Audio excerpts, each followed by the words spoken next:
Hi guys, Paul here. Josh. Mike.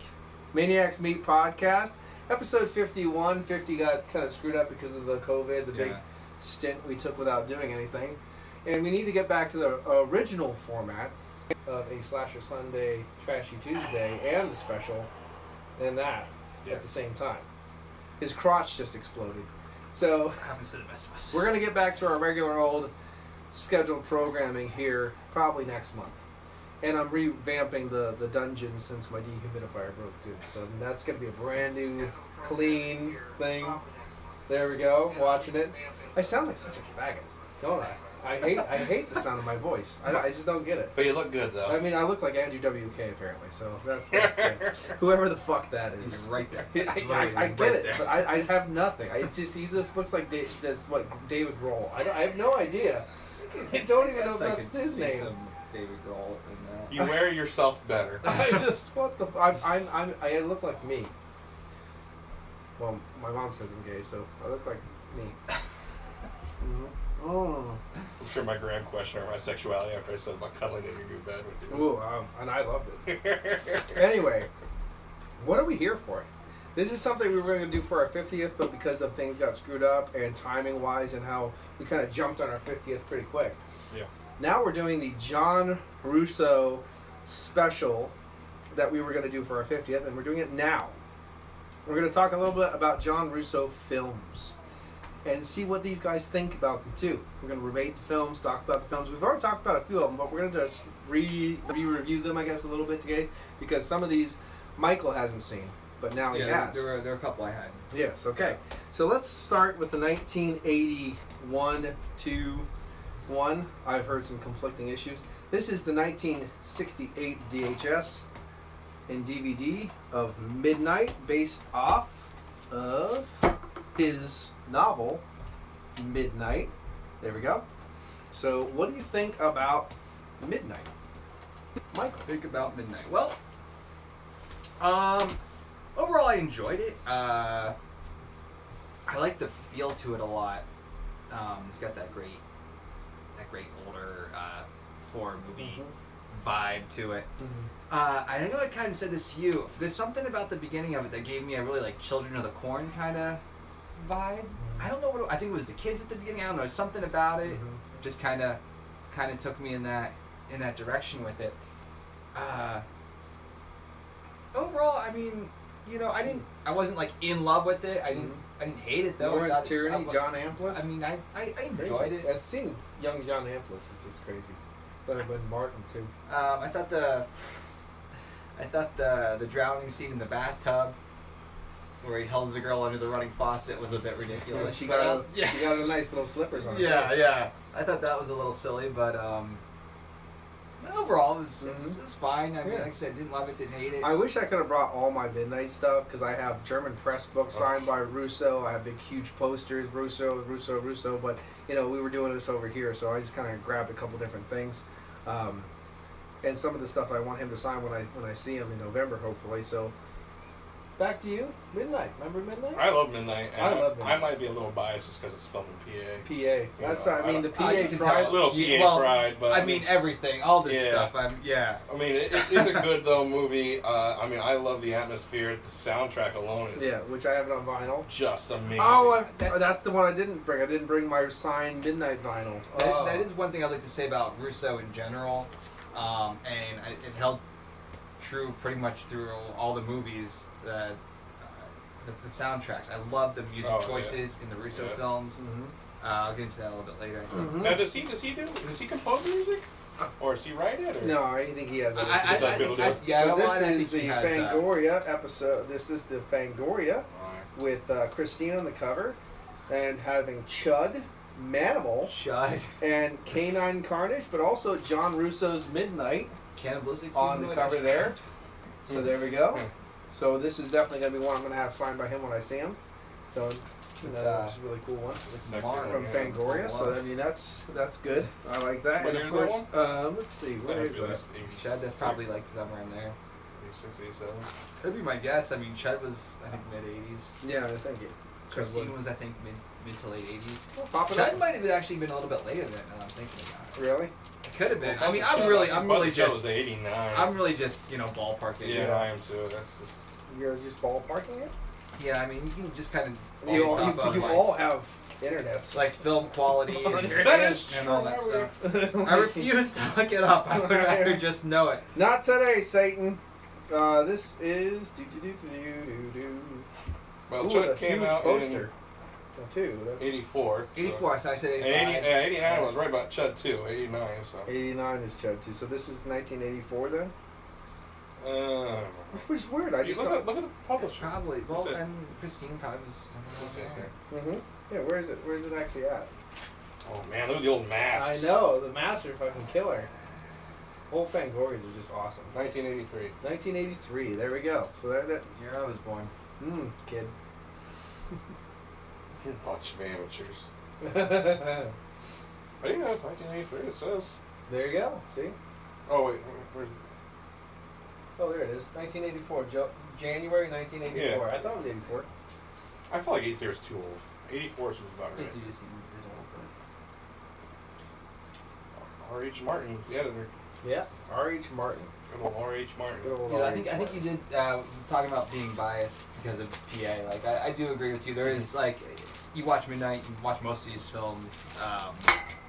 There's a certain special appeal No, when absolutely. you're from the area. The first thing when you watch Midnight, and my friend Rob Hook said the same thing. You know it's PA. Oh, yeah. It's Yeah. like Absolutely. that's Pennsylvania. Yeah, this is my back. And first time I watched Midnight, I got this because my friend Gavin gave it to me for free. He's like, yeah, well, here's a bunch of horror movies. Here, just take them. Thanks. You know what I mean? He had a big horror movie collection, so he just brought me a whole bunch of them. He brought me over Midnight. I watched it, and as soon as I saw it, I'm like, well, that looks like PA. You know what I mean? Without knowing. Yeah. And then I got done watching the film, and I had to watch it again and again and again because I just loved it. And then I go and I find out it's Russo, and he's from PA, and he helped do Light of the Living Dead, the whole deal. It's like, holy shit. So there we go. But moving on, I really like Midnight. Got the vinyl, got the book, got the DVD, got the Would you say that's your probably all-time favorite of horror? Because you have a lot of Midnight stuff. I have a lot of Midnight. Like, you're not exaggerating when you say you have Yeah, you do. a lot of it. I have a You're lot. like, these people don't know. A lot of Midnight stuff. Like I said, I got German press books. I have like 4 or That's 5 what I'm different saying, posters. I have, the only thing I don't have Midnight wise, I have the book, I have the DVD, I have the VHS. I don't know if there's a Laserdisc. I don't know if there's a beta, and I don't know if there is any T-shirts out. But I want to get those. I'm sure Ron Connell. Yeah, I'm sure there's a couple Yeah. places you can customize tees. That's the only 3 things I don't have Midnight wise, and of course I bring toasters just for John You Russo. might be able to get it on beta. Laser disc is you know what I mean? sketchy. I think, Yeah, but so I probably mean, beta. Midnight for me is definitely one of the big ones. Really loved it. It's my favorite Russo film Yeah. overall. Even though I love all of his films, it's probably one of my favorite ones. So okay, moving on. We're not going to move chronologically, but we're going to move on to Midnight 2. Sex, Death, and Videotape. Go. Midnight 2. Midnight 2. I was that one. I was like, meh. I thought it was very. I mean, there were aspects of it that I enjoyed. It's very 90s. Cheers, brother Craig. Very, it is very 90s. Very 90s. It is very 90s. Very 90s. I mean, again, like and I feel like a jerk for saying it, even, but like, it didn't really stand out to me a whole lot. I mean, I appreciated it, but I wasn't like blown away by anything. There was some stuff that I thought was kind of fun. I thought the little narration stuff in it, of him like interviewing, and like I thought some of the setup stuff was cool, but it didn't like blow me away. I was like, I wasn't disappointed though that I Have you watched seen it? I didn't know there was a sequel till just now. Oh my god. Yeah, he wasn't prepared for this at all. Nope. This is your territory, man. John Russo's Midnight 2, very interesting. It wasn't the biggest fan of it, obviously, because it wasn't John Amplas. If John Amplas was playing Abraham still from the first one, he was supposed to survive, and he keeps on doing his cliche killing kind of thing, but in like more of an urban setup. This film was made by J.R. Bookwater, and John Russo. They would get together, a lot of Youngstown shooting and stuff like that.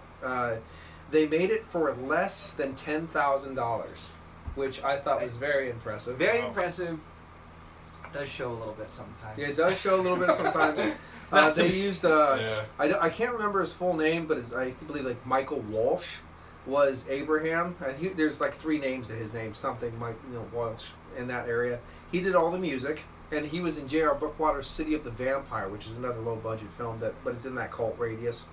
And they made this film in under $10,000. And also, if you come here and look at this, John Russo released this book called Cheap Thrills. And this is how to make a movie of your own for $10,000 or less by John Russo. And then I started reading this. It's almost like a script the way it's typed up. Yeah, but then it actually goes and actually breaks down money, what there was used on this, how they did this, and it was all about the making of Midnight 2. And that's when I found out how low budget Midnight 2 was, and how he was able to make it, and he made this film, which you used to be able to get this book if you went to his film school. Obviously this was just part of the film school, which I thought was really interesting. Now, John Russo's film school and Tom Salvini's makeup shop is all based in Monessen, Pennsylvania, and that's where my great-grandparents came from. Nice. So they're from Monessen. They were from Monessen. So I've been in Monessen. So I think that, again, that's one of those PA pride, local kind of thing. It's all like that, all that area of PA. Too, yeah. Like all this stuff. And when they did Midnight, they shot it in Clareton, Bethel Park, and Blairsville. Yeah. Oh yeah. There's obvious calls to Blairsville. Yeah. I believe not to jump ahead, but I think Uncle John. Someone's good shot. Maybe. Yeah. Well, Uncle John is a zombie. I think they shot that in Blairsville. Yeah, I think they might have. It looked like it. I know they did a lot of Evan City stuff. Yeah, Evan in that City. one. Excuse me, Evan City. Yeah. But there you go. They had just things like that. I think it's cool. It's one of those ones. If you're a huge Russo fan, you're definitely going to want to get Midnight 2. If you're the trashy film fan, like a Troma fan, I think Midnight 2 would be up to your alley. I think. But if you're a serious it's not as campy as a Troma. It's not campy as Troma. But if you like the low budget, yes, it definitely has that. Do you ever watch the video violence films, like 1 and 2, stuff like that? If you're into those films, you'd definitely be into Midnight 2. Like I said, it's not it's not the cream of the crop. You know what I mean? I liked the interview kind of thing where they're talking to Abraham. And Abraham. I thought that was kind of. Well, that's the other thing. It's kind of funny. It's you see that kind of back then where, personal camcorders was a thing, becoming a thing, and then they were using that, as the premise exactly. I did have a hard time. The thing that I had a hard time with it was I really wish they would have had a steady cam or something. And I know they filmed it for a very low budget. Yeah. But there are times when I was watching it and there's so much camera movement for things that I was like, it was taking me out. It's a film for less than $10,000. A few people get killed and you get nudity. That is true. Honestly, you get everything. It's like a Happy Meal. Yeah, exactly. Yeah. I mean, and look, you get your toy. If you enjoy slasher movies, there's nothing wrong with this. No. It was like very like August Underground. It's very August. Like all that stuff. Yeah, but better. Yeah. Oh yeah. Because I'm very disingenuous when it comes to August Underground. Yeah. Don't know if that's the right word. Fuck them. But yeah, do you have a bottle opener? Thank you. Are we gonna rate these, or are we gonna? We're just kind of talking about it. We're doing the whole Russo thing. Oh yeah, because some of these I will not be talking down on at all. Not that I'm not trying to talk down on them. I mean, I appreciate them. Oh, just critiquing. I appreciate them for what they were. Like I said, I think if you're a slasher fan of any kind, you will enjoy these overall. I really do feel that reading Cheap Thrills made me appreciate Midnight 2 a lot more than when I originally had it, originally saw it.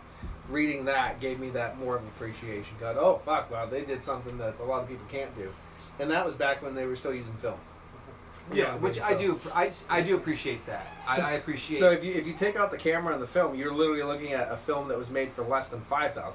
Yeah, well, honestly, I mean, you could make that same film today for significantly less money. Well, you can take your phone and film everything on your phone. I mean, it's, Yeah. it's the equivalent of what they did, essentially. Yeah, so I mean, if you're paying for food for people, travel costs, willing actresses and actors, you know, and then there's going to be naked scenes, so you have to get like lawyers in there with, you know, signatures, so people, because there's been so many times, and they even say that in the book that there's been so many times when people have filmed a film, and then right before the film is released, the actress, because they didn't have a signature, said, you know what, I'm not okay with that now.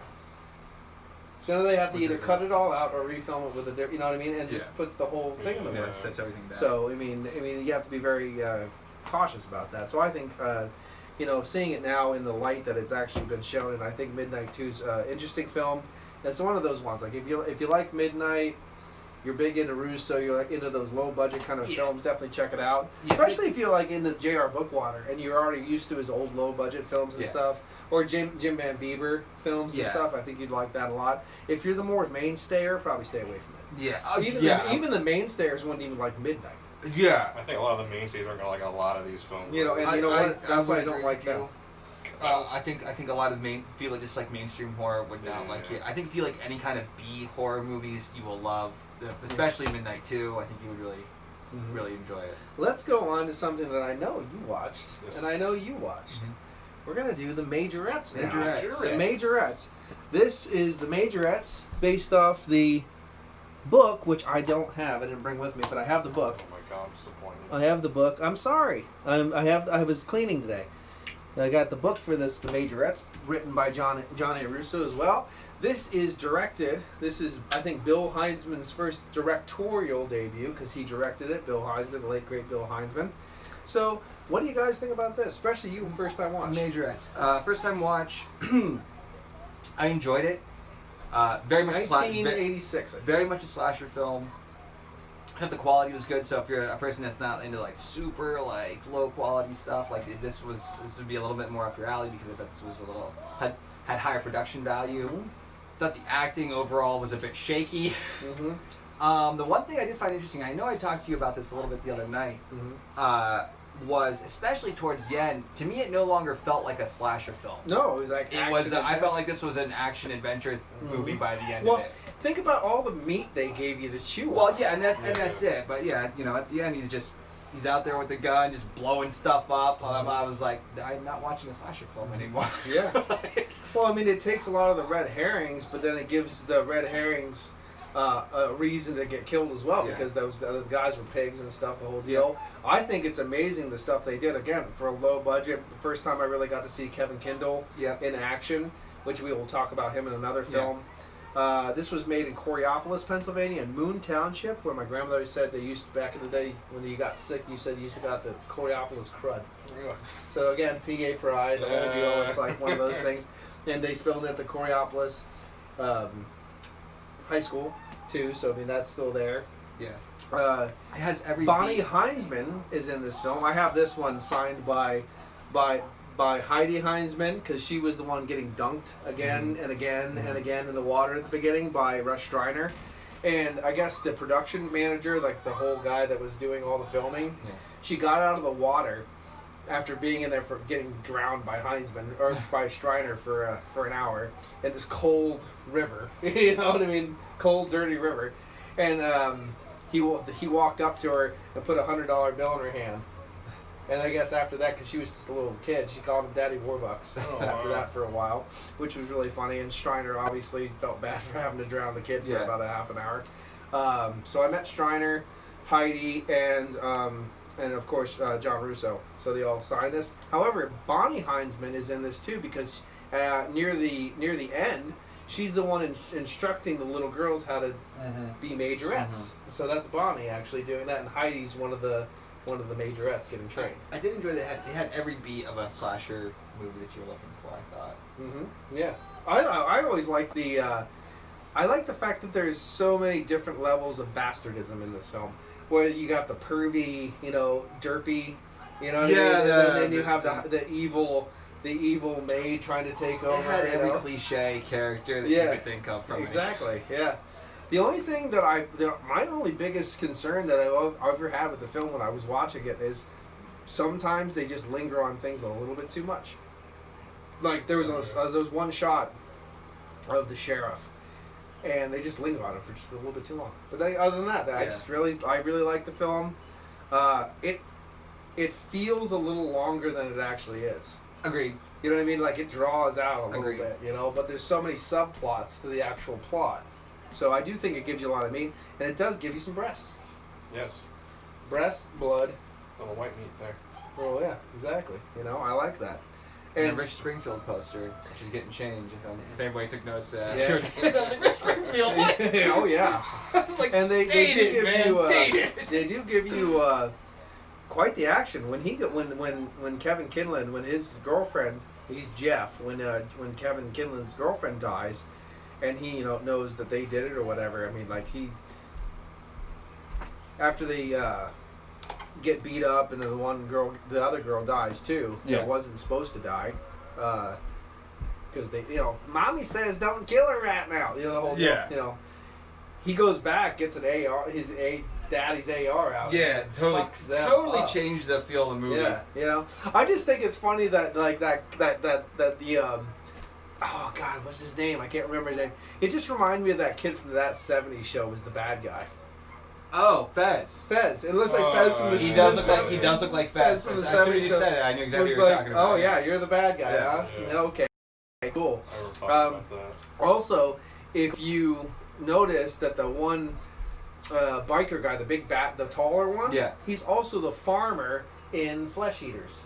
He's also the one that got the tractor driver. He looked very familiar. I was Yeah. curious. I was like, I don't think I've seen that guy somewhere. So I like to see when they have like actors that go from movie to movie to movie to movie to movie. We're not going to talk about Flesh Eaters tonight too much because it's not a Russo film, but it had Bill Heinzman, directing and acting in it and stuff like that. And then Bonnie and Heidi Heinzman were in it as well. But the actor in that was also the actor in that fan is squeaky. I know. Hey, don't worry about it. Just Didn't work. Whack. Didn't work. But so overall, that was the Majorettes. Another great addition of the Russo collection. I think so. Anyway, I think Majorettes is really good. Another one. Rob Hook definitely appreciates the film as well. Moving on to, we did 86. We're gonna jump over with another Kevin Kinlan film here, and this is a beat up cover, so don't, it is what it is. But this is We did this one, didn't we? Dark Craving. Did we talk about this? Did you guys do that one separately? I don't know, did we? We did Majorettes. Yeah. This is the one with Tom Savini in it as the cop. Yes. Yes. I do remember this one. Yes. So, what do you think about? What do you think about beating up fans? I'm working on it. You're working on beating up fans. That's good. What do you think? You first time watch? I love that Tom Savini showed up in it because I didn't read the cast and I was watching. I was like, oh shit! What do you think about a very sweaty, overacting Tom Savini? I feel about him like the way I feel about him in every movie. He's sweaty and overacting, and I fucking love him for it. I know he's apparently a prick from everything that I've kind of heard. And, I've met him a great times, and he's never really not a great guy to hang out with. Well, But he was nice to me, but I mean I was but buying his you products were and shit though. So. That's the thing is he likes money. and I like him in everything that I've seen him. Yeah. Something about him, I just enjoy. I mean, like Night Riders, like go back to Night Riders. No, Night Riders. Don't even get me When started he on that. he shows up in Dusk Till Dawn. I was Yeah. like, God, Tom Sex Savini, Machine. it was Sex Machine, and like, every. I enjoy Tom Savini. It made me happy seeing him there. Again, soundtrack, as you mentioned earlier, I love the soundtrack. I love the music and Dark Craving and everything. And Yeah, that's a good movie. I like this movie. It's definitely a rare gem that you never hear about. I thought Kevin Kinlan did a great job acting, where you don't see a lot of people doing that ever, acting, like doing a different accent or just do this and different. Like he actually was acting, you know what I mean? Because like what's that bitch from Pirates of the Caribbean? That the main girl. Keira Knightley or whatever. She's her in every film she does. There's no accent, inflection. There's no. It's just that's not really acting. You're just putting a person in things and you do your lines. So you're talking about Pirates of the Caribbean? Yeah. I've watched one of those movies and I hated it so much I never watched the rest. Well, there you go. At least like Johnny Depp, when he goes into a film, he acts. He changes his character. Those kind of things. But she people like her, same thing, everything. Kevin Kinlan actually acts. Yeah, no, in this film. I thought I always think that, and that was all at Fort Necessity, Fort Pitt. You know what I mean? Yeah. The whole Pittsburgh area. Well, So again, like it's one of those movies you watch it and you're like, this is Pittsburgh. This is film. I mean, it even starts and it's like modern day Pittsburgh. Yes, like, and I'm like, yeah, sure is. it sure is. And when they have a thug fight, where near the river, where the one guy gets thrown in the water, the one big guy is actually Luke from Midnight One. Okay. Yeah, so there's Okay. another tie-in from another actor. So one thing you see with a lot of these movies, you see same people being reused. That's good. Yeah, it's not a bad thing. No, yeah. I love that. That's one of the reasons why I've always appreciated Hammer horror. Yeah. Because you get to see the same guys Yep. doing different acting and stuff like that. I've always really appreciated Hammer horror. Yeah. I enjoyed Dark Fate. Yeah, Dark Fate was good. I like this one. And you get to see the guy who just passed away, and I can't think of his name, but he's always drunk. And what well done was with the his name? costuming for the flashback scenes and everything when it's was it 1775. Oh, again, I cannot forget this callback. John Hall, who played in Midnight, the original Midnight, the nice guy that was driving the van. Yeah. You know. Yeah. That was what was it? It's not Hank, because Hank was the black guy. Tom. He played Tom, and I love Hank because Hank and Tom for me always just seemed hard up for Tom's white meat. Like the whole time, it's like this was supposed to be mine and Tom's special meat. And I'm like, oh, sorry, the pussy's cutting in on you fucking big time. But yeah, John Hall's in this, obviously playing just a bastard, you know, and he gets killed. But Michael Pollan is in this one. Okay. And Michael Pollan is always Michael Pollan. He doesn't act. He just gets drunk, comes in, and gets paid way too much, and then leaves. I mean, from this movie to Scrooge to Four Horsemen of the Apocalypse, Michael Pollan was always Michael Pollan. Yeah. He's a character actor, like Dick Miller. Like Dickie He Miller. always plays the same role in every movie. Now, actually, hold on there. Because you just insulted Dick Miller, basically, and I can't let you do that. But it's true, though. But it's But different. Dick Miller plays the same person. That's every like movie. that's like saying Bruce Campbell is as good as Michael Pollan. No. You know what I mean? Like, there's levels. There's Yeah, he levels. played Elvis in Bubba Hotep. I know. But I'm just saying, like, Michael Pollan is on this level, while Dick Miller's on this level. I mean, I want to compare them, like, Crazy. on the same level, but they're the same character actor in the sense that you're going to watch a movie with Dick Miller, and he's either going to play the same role. Yeah. Yeah, and he's always what's his name? He plays in every movie. Walter Paisley. Yeah, Walter Paisley or Mr. Now, Paisley or Mr. P. I really liked him in The Howling, though. Who, Dick Miller? Yeah, when he was the store owner. Yeah. The Manson family used to come in here and shoplift. Bunch of deadbeats. You know? Look at this. Look at this. Silver bullets, 20-06. Buckshot, never picked them up. You know what I mean? Like, paid cash, never picked them up. You know? I was like that. Bill me! Crazy fuck. Oh, Grandma. Can't answer that phone right now. I'd answer. Sorry, Grandma. I'll tell her what it is. Appreciate that. Satan saves. James. You like that? No, I it's not forgot. I forgot that was on my phone. My kids $15 were over, and it little started man. going off. Like, Put that dick in my hand. When the cum starts to flow, Okay, where is it? What just happened there? Grandma's leaving me a message. Grandma's. Only one.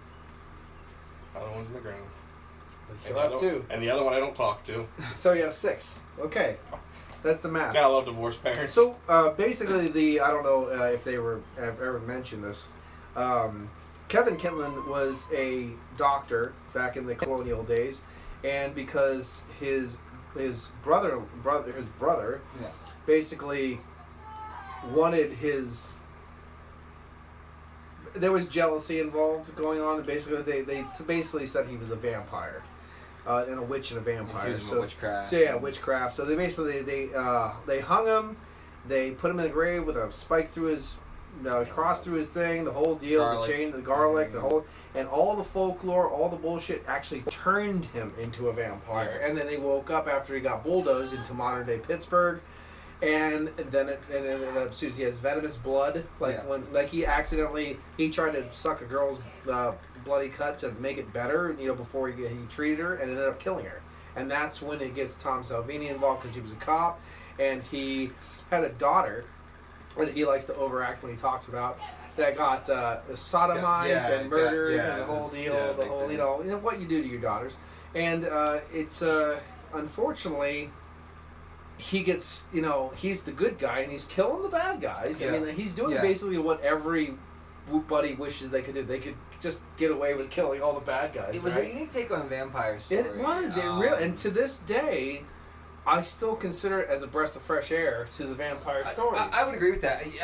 I wasn't expecting it to be a vampire movie when I started watching. No, I didn't. Not at all. I mean, you know, and it kind of goes counter to the stuff this you usually generic see out of cover. Russo. The generic cover. That's actually the real. You know, say that's not The real title for this film, as if you look into, let me see if I look it into the. I looked this up earlier. I forget what it's called. It is kind of counter. I know what you see exactly out of what it's most called. Russo I'm just stuff. trying to find the advertisement I have for it. It's in one of Because these I was books. expecting like zombie or like a slasher or something It's called like that. It's called Heartstoppers, and I thought in one of these books there's an advertisement for it, and I can't find it right now. But it's called the original was called Heartstoppers because obviously he stops their heart, you know, the whole deal. And he gets the priest that lost his faith in religion, and then he brings it back. And here is the original title for Heartstoppers. I don't know if you can see that with the lighting. There he is, Heartstoppers. That was the original text and title for that. So, and you could buy it for only. I love this. This is the best because I love old VHS ads and stuff. Heartstoppers, written and directed by John A. Russo, a gripping plotline and a good old-fashioned gothic horror from Fangoria magazine. The most unique vampire movie since Salem's Lot by George Romero. Whoa! Only $59.95 on VHS, with an additional $3 and a dead fucking fan later. Starring Tom Savini, Kevin Kinlan, Moon Zappa, of course, the daughter of Frank Zappa, and Michael J. Pollard. Color 96 minutes, 1991. Thinker Productions, all rights reserved. Oh, that's the ad from the thing because I think this is '89, but I'm not sure. But this is from his John Russo's Scare Tactics book, which is a really, really, really fun book. So definitely, if you're into making movies and the world of FX and stuff like that, definitely an excellent book to read. Okay, so that's basically what Dark Craving's about. So overall thoughts? Pretty good? I like it. I enjoyed it. I like it? I enjoyed it. Yeah, really good times? Enjoy it. Doesn't sound like you enjoy it. Well, it's got Tom Savini. Just sign me up for that. Anything. I'm taking a shot in the mouth from that dude any day. You're not wrong. Okay, so there you go. And we talked a little bit about the Scare Tactics book, showed you that. And okay, so now we're moving on to the co-written release by John A. Russo with George A. Romero, the famous, infamous Night of the Living Dead. So there we go. Night of the Living Dead, 1968, Evans City, Pennsylvania. Judith O'Dea, Dwayne Jones, Carl Hardman, Marilyn Eastman, Keith Wayne. Keith Wayne is Batman? No, that's right, Keith Wayne, and Judith Ridley, and then of course Kyra Schoen Hartman as the little girl. Mm-hmm. So there we go. George Costanza as the sheriff, and a big bottle of beer. Big bottle of beer. I think you know what we think of Night of the Living Dead. I don't. Yeah, I mean, realistically, I mean, if you want to weigh on Mike's opinion, I mean, Night of the Living Dead. I mean, we had a whole podcast just devoted, like a whole episode. Well, this is where it goes weird because it's going to kind of go into what we talked about before, and it's going to go into the next movie we're going to talk about from John A. Russo too. But he did a lot of the writing. Like, well, why don't we make them flesh eaters? Well, why don't we do this? Why don't we do that? You know what I mean? So he takes a lot of credit into writing. It was originally like Night of the Anubis or something like that. Yeah, so... You think it would have had as much of a following if it was named Night of Anubis? No, absolutely not. And this is a Robin Hood Brewing Company from Bellefonte, Pennsylvania. The Crooked Arrow Brewing Company, 4.5% sour ale. So there we go. I've had that for a whole year because I was like, ew, I don't want that. Yeah, I figured it was okay to walk out during Night of the Living Dead since it's, everybody gets Night of the Living Dead. Now here is the Phantasm. They're from Ontario, I believe. This is their Night of the Living Dead 50th anniversary Phantasm Media, and it goes basically through everything. And here is the man in the hour himself, John Russo. And of course, he is noted for being the zombie that takes the tire iron to the forehead. And then, of course, Dwayne Jones playing Ben says, "Don't look at him!" So we know John A. Russo in this one. So we've never actually heard your opinions. I love that picture. I love this picture. That's one of my favorite pictures. This is one of my favorite. Look at that. That is just awesome. I have another one, another picture of them just kind of hanging out in a field together too. I always think that's really, really, really great. I always like that one too. But Meryl Eastman's got all the syrup on him and stuff. And Kara there. That's Kara's dad, obviously. So, yeah, it's really cool. Great. Yeah. And Judith Ridley was actually married to Russ Schreiner. All right. Because they had a habit of making sure they got nice receptionists just in case they wanted to marry him. Well, yeah, why would you not? So Schreiner married Judith Ridley, and I was like, and then I even had to tweet this after I met Judith Ridley, because I watched if Judith Ridley was in George A. Romero's There's Always Vanilla. Mm-hmm. Well, she's naked in the goddamn thing. Oh. I met her the year before, and she's still hot for being a gilf. Yeah. Still hot. And I even tweeted, I am so glad I met her after watching this, because I would have sported such the fucking hard on. Go, oh, fuck, how you doing? Like, if you wanted to go behind that curtain, pow, pow, pow, pow, there you go. Gmilf.com. Gmail. Yeah, so definitely cool. And overall, Night of the Living Dead? Night of the Living Dead. It's Night of the Living Dead. It's the quintessential it's horror. what started zombies as we know them today. Let's go off a little rant here. I don't know, people might agree, disagree. I hate Twitter. I got kicked off Twitter today, so I hate Twitter for their polls. Yeah. Which one do you like better, or which film is more important? And they'll put down Night of the Living Dead or The Exorcist, and people will pick The Exorcist. Why? It's done. But if you look at what Night of the Living Dead has done, not just for horror, for the world, for independent horror film, low budget horror films, and basically they made the zombie film what it is today. Well, yeah, I mean, look, Night of the Living Dead came out in '68. Mm-hmm.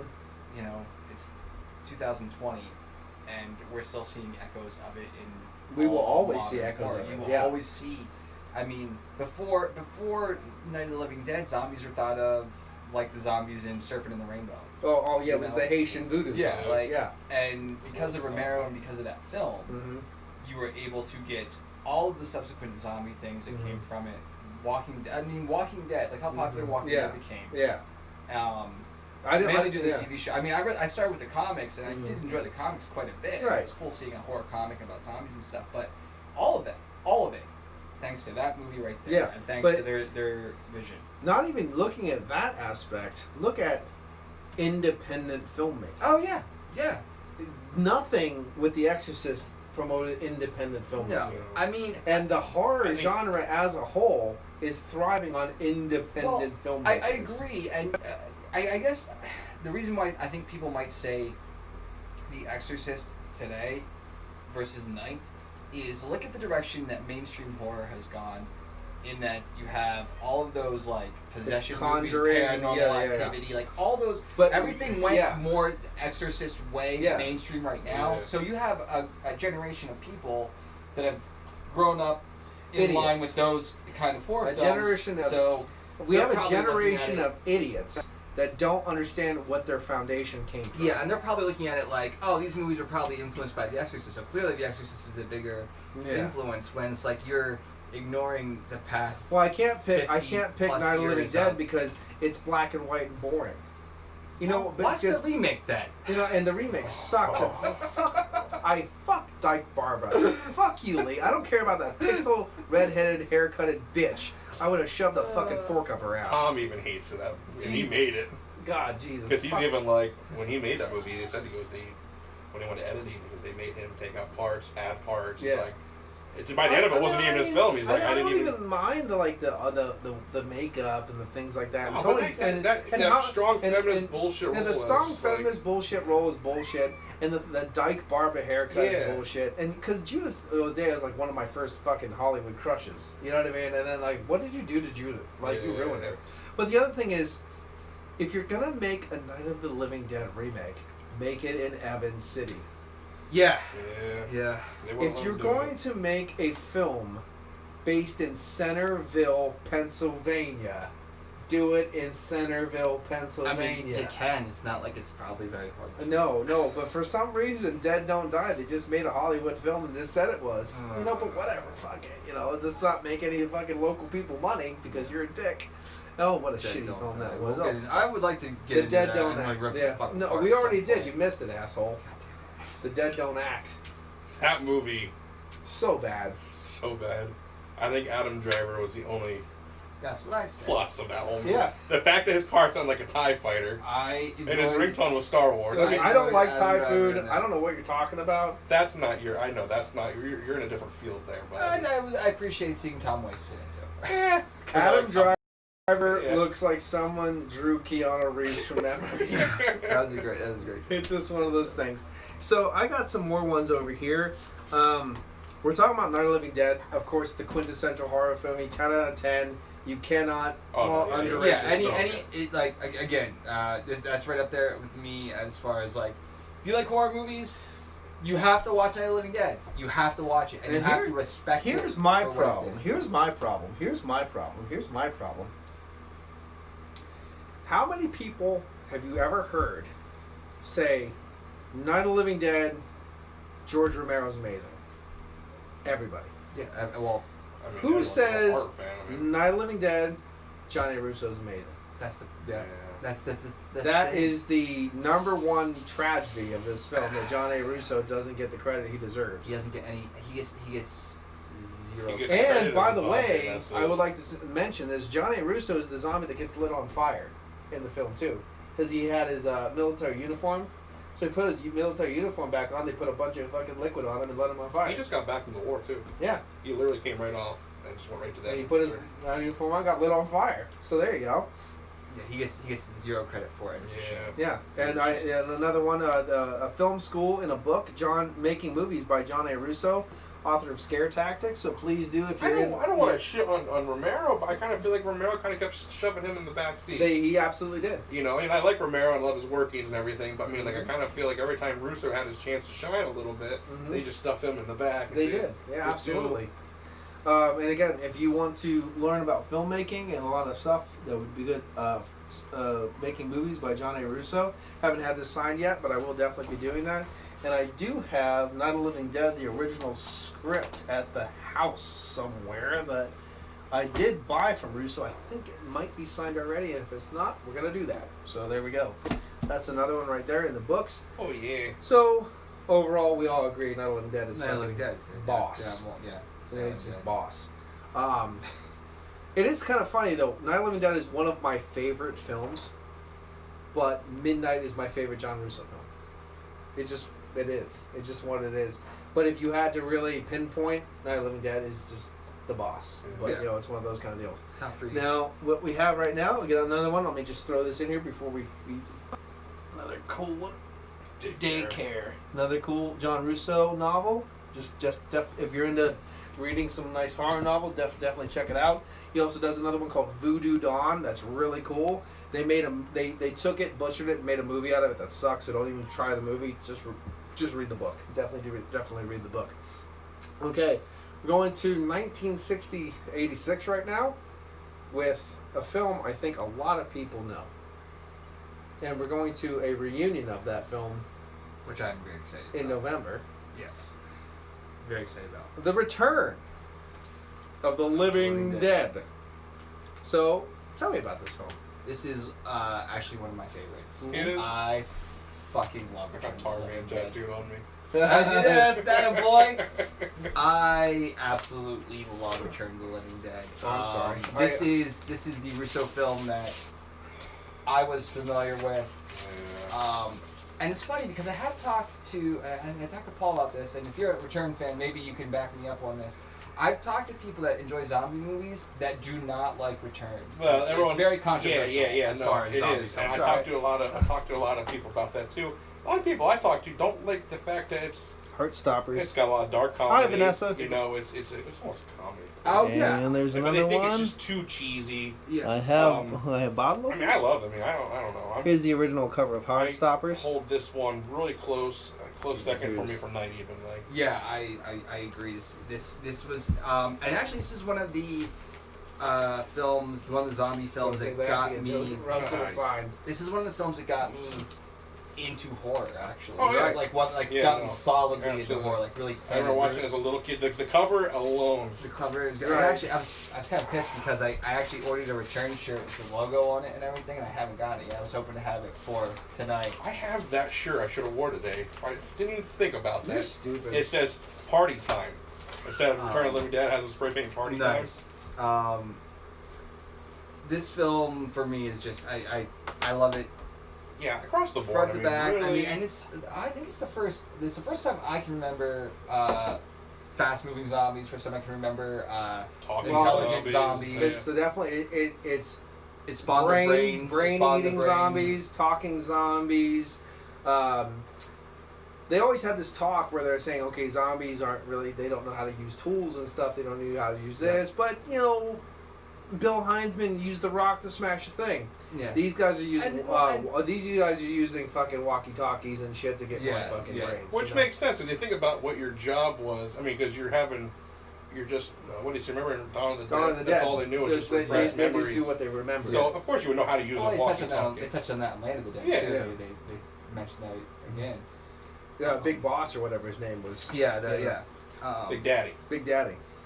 No, this movie's great. The Cramps. I'd say the soundtrack, TSOL's in there. Yeah, I mean it's a product of the punk '80s era. It's fucking perfect. I loved it for that. I loved It you set- had the actual it did punker, set it- like a full-on punker guy. You had the nerdy guy. Yeah. You It had did the- set itself into a certain time period. It was great. There's so It many things aged about this. so well too, like It fine wine. really did. It really did age well. I hope Linnea Quigley is going to be at the reunion because I definitely have some things. I'll never forget her. She definitely needs some things to sign. She did not. She wore her vagina was fake in that movie. Mm-hmm. She had to wear special underwear. She wasn't allowed to show it. They said. They call when they use vaginal appliances and fur to cover up the vagina. It's called a merkin. A merkin. A velvet merkin. Merkin. Yes, that's the, a merkin. So if you take nothing else away from tonight, that's a vagina fact. take away the merkin. The existence of a merkin. Mm-hmm. Yeah, no, I remember, that's a vaginal fact. I remember watching this movie for the first time though and seeing Tar Man when they dropped where he goes around the cloth and he's just like more brains. I'm just like I got chills as a kid because he was the coolest looking zombie, just all sludgy and just. One of the things I loved about it. So when I was younger, me and a friend of mine, Brian Tilburg, we used to do a horror movie fest every couple of years, or a couple times every year. Like every 3 or 4 months, we'd get like 5 or 6 horror movies. That's what we do for the weekend, and then we had a rating system, and then we would pick a winner, and then the winner and the runner-up would come back for the next round of horror movies. And I remember we got Return, and that scene right at the beginning when he's like, "These things are made by the Army Corps of Engineers," and he hits it on the side, and it breaks. Laughed my ass off. Loved it. Oh God! Loved it. These won't break. Yeah. The story of this was written by Rudy Ritchie, Russ Streiner, and Russo. And those 3 people are amazing. I think he's so funny, Rudy Ritchie. Wasn't Dawn in there somewhere? Dawn of the Dead playing the guy is like, oh no, there's just 3 of us. Yeah. Shut up, you guys! It's so funny. And Russ Streiner is just so great. Let's see, blah blah blah blah blah. Dan O'Brien. Dan O'Bannon was directed by Dan O'Bannon. Yeah, he didn't direct. You know the guy that played. Here's a fun fact for everybody. Yeah, do you have a fun fact? The guy that played Tar Man, what was his name? Alan Troutman or whatever, was also played the mother on Dinosaurs. Oh. What's her name? You know, Earl Sinclair's wife. So I wanted to fuck a guy. Yeah, no, he It was wouldn't be the first time. full dude in drag. Dino drag. Yeah. Dinosaurs, But did he play the voice too? No, he didn't do the voice. He just played the character in the Because I just costume. wanted to fuck the voice. Throw fucking. Yeah. All right. But yeah, again, I wanted to fuck Tarman's throat. This really, that's just what happened there. again reinforces how great the music scores are in Russo films. Oh. Because the music in That's why I already I I had love like the a cramps. Cramps Yeah, I me love too, the like- cramps. I'm so. Surfing Dead's in sorry. there. Like, I had to label this episode called "Midnight's at Your Door" because I love that song from Midnight. You know what I mean? Yeah. And in Dark Craving, he had a local hardcore metal band, yeah. and he said, "Just give me all your shit. We'll just use that in the thing," and it worked. I like it. Yeah, I love that. Good, yeah, like, I love that. Mhm. yeah, but Return for me is really high up. Oh, you know, Can't Return. speak highly enough of Return has the money thrown at it though. It does. No, it it does. ha- Definitely a This- higher one budget of the reasons film. I don't like the Return very much, as far as Russo films go, is because the Hollywood was thrown at it. Oh, absolutely. It was. It was. You know what I mean? That's what And- they can cash and in you on know what? harder, though. May I say, good for Russo. Yeah. Yeah. Yeah. But I like his. And- I like I'm Midnight. happy for you. I'm really I'm disappointed in you. Yeah. And good for the genre too. Good for the No, good for the the story of zombies. Good in for the total. revitalization of the format. Yeah. Yes. Yeah. I just really prefer his guerrilla tactic film. That's fair. I mean, and that's fair. I think it's a fair. I did talk to his brother. Was there, I believe, his brother, and he was there when I met him the first time. And I had to mention, I love the look and the filming of Midnight. Yeah. The guerrilla filming of Midnight. Yeah. And he agreed. Oh yeah, it was just boom, boom, boom, boom, boom. It was Mm-hmm. it was him, his brother, and a sound guy, and that's it. And I like that. I Yeah. think Low you like crew. that. I think you gravitate towards that. I notice a lot. I think it's because anybody could do it. Yeah. And it gives you hope. It gives that inspiration. person. It's like Not Living Dead again. It gives that whole genre. Like, maybe I can do this. Yeah. Maybe we can do this. Let's Yeah, you fucking can do make it. this. You can make it. You know what I mean? You can make it. And then the J.R. Brookwater thing, you know, Mhm. him working with him, and then he makes fucking Dead Next Door Yeah. blow up. You know Yeah. what I mean? So that's cool. I would like to bring up one thing that I really like about this is when they're sawing the cadaver. Oh God! yeah. And when it's screaming and they're going through the vocal cords and you hear that waver in the Yeah. voice, I love that. I love that. That's a good. I never realized that till you just Like, said yeah, that. You're the like, best- it's true. Rewatch it and just like listen to Yeah. that. It was so enjoyable. The best actor just passed away recently. The older guy that was in there, then he was getting sick too at the same time. Oh yeah. And he was just super great in that movie. I think he was the best actor in the whole I fucking actually movie. I thought that's one of the things I do really enjoy about that movie. I really enjoyed the acting in it. Yeah. I just think around, I think, just actually. everywhere he just couldn't handle anything. He's like, oh yeah, I know Jesus. You know what I mean? It's like it's so good. I love when they nail that first cadaver to the floor with the pickaxe. Oh Yeah. Jesus God. Oh yeah, it's so good. Now that varied differently than Night of the Living Dead as far as storyline, though. And that's the thing. The thing is, Because I know that plays it off as Night of the Living Dead was actually based on a true story. Well, yeah, Right. it gives credit to like it Mhm. does harken. yeah, it harkens to back. Night. But now, like I like it when, basically because of this shit that they accidentally put into the atmosphere, now you've lost control. Yeah. It's Oh, something yeah. different. Yeah. And that's the thing is that I do like about it is now you've taken it, and you've changed it. Mhm. Now you put it into a different format. Yeah. Once they did that, like it is totally Like removed. I It is like a the fact separate, that when Lena Quigley came in, she goes, "My skin's really burning because the Yeah. acid Yeah. rain is coming Yeah. down." You know. I always took it as a separate but equal feel Right. Now, for zombie. this is probably one of the first zombie movies that we have that I can realize that you see the dead actually coming from the grave. Coming It's from one of the the, it's ground. one of the first ones that I really. Because Well- they always talk about in previous films like Night of the Living Dead and Dawn, but you never actually see them emerging from the ground. I think here's the funny thing. And actually in a decaying form even too. They put stupidity into a film and made it acceptable Oh yeah, because that one really because happened. they put Harryhausen in a film. the whole skeleton came out of the ground. Yeah. Like the Loved it. Ray Harryhausen. Loved it. Obviously, that would never happen. Opens up its mouth. Yeah. And, starts at the And end. this is the number one thing that when we talk about Dawn of the Dead or Day of the Dead or zombie movies in general, it's shit that's not in the ground that's gonna attack you. Yes. Because they're not gonna get out of a coffin. They're not gonna get out of 6 feet of dirt. Yeah. You know what I mean? If a corpse, like an animated corpse, could get out of a coffin in 6 feet of dirt, well then anybody could. Yeah. You know what I mean? It's one of those things. Like That is, the physics don't match. yeah, the physics don't match. But this took that suspension of disbelief, Harryhausen chaos, and made it work, though. Well, and I really do appreciate the. Is it part 1 or part 2? By the end of it, they're driving in the back of the military vehicle and chucking brains out of the fucking. That's 2. That's 2 because I have 3, and there's 4 and 5. I haven't seen anything beyond 3. They got bad after 3. Yeah. They were like even 3 was shaky. Necropolis. Even 3 was shaky. The reason I like 3 is because I got the girl piercing herself with a bunch of shit was sexy. Yeah. But here's the problem: brains make the pain go away, but pain makes the hunger go away. What? Yeah. Well, yeah. I Because that they fucked it up. Basically, I kind of take all return movies as their own individual movie, not related to. Like, how did Tarman get in the second movie? Yeah. Like, it's like how did he get there? Like, yeah. Because I never understood that, and it seems like in all the same dead actors movies. too in Return too. Yeah, but I know like all the dead movies. It's always Tarman starting out the whole. Well, here's the they're always thing: breaking the glass, and there's again, Tarman. He's only a different form. This is just me. This should have been one movie. Oh yeah, they never did a sequel. There should have never been any more. Part 2 I enjoyed because I was like, it was almost like they were doing a satire of their own creation. You know, they were like, this is a satire of Return of the Living Dead. But I don't believe the same people wrote part 2. They did not. That means it's not did not. satire. They're ripping it off.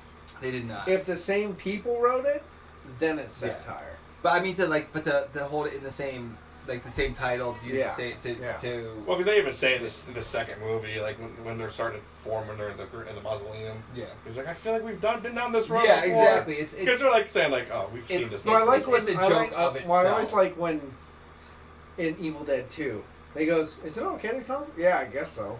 Like, and you could tell like he's like, like he's making nods and winks. It's supposed to be an original film, but he's making nods and winks to the old film, and that's where a lot of people got lost. Going, why the hell would you go back if you knew what happened? Well, he's not supposed to know what happened, but he knows what happened because he's playing with the audience. He's breaking the fourth wall. Oh, he's playing with the audience. That's why I always go back to my original standpoint. That was all. Yeah. Yeah. Well, like either way. Yeah. So. No, it's just bullshit. They were making money. But yeah, Return. I personally love Return of the Living Dead. It's one of my go-to movies when I'm just like I want something in. Just kick back. It's a fun watch. I always go to Return. That box art though. Love that. That's a great cover. It's the punk vibe to it. I rarely watch this. Yeah, you were saying that the other night. And I rarely watch this. I really don't have time for it. I just don't find it entertaining as a whole. Okay. I want Dead. I want Night. I want Dawn.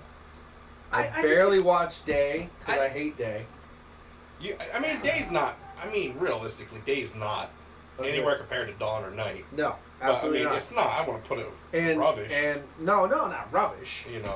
It's, but I just compared to Night and Day, I have no time for Dawn. What about Land? We never talked about Land with you. We don't talk. Look, you fucking asshole. You shut the fuck up. Okay, here it is. All right. Give us the 411 on Land. I will tell you. It's just flat out. All right, go ahead. Okay. I know of the films. I know of them. Star Wars. Indiana Jones. Romero films. It's a trilogy. I don't care how many films they release. It doesn't exist in my world. Okay. Okay? Star Wars is a trilogy. Indiana Jones is a trilogy. Romero films are a trilogy. The end. Goodbye. Thank you. Do you have Diary of the Dead though? I have them all. Doesn't mean I'm watching them. Terrible. Hey, that Diary actually, if you get into it. It actually takes place in like part of it was supposed to be in like Sealands Grove. Yeah, I it's not saw- that guy from Danville, Yeah. right? I don't want to hear like, there's about like it. from Danville. I'm like, Danville? I don't like It's like land. right over there. But I like the fact that in midnight we come from the eastern part of the town, Lewisburg.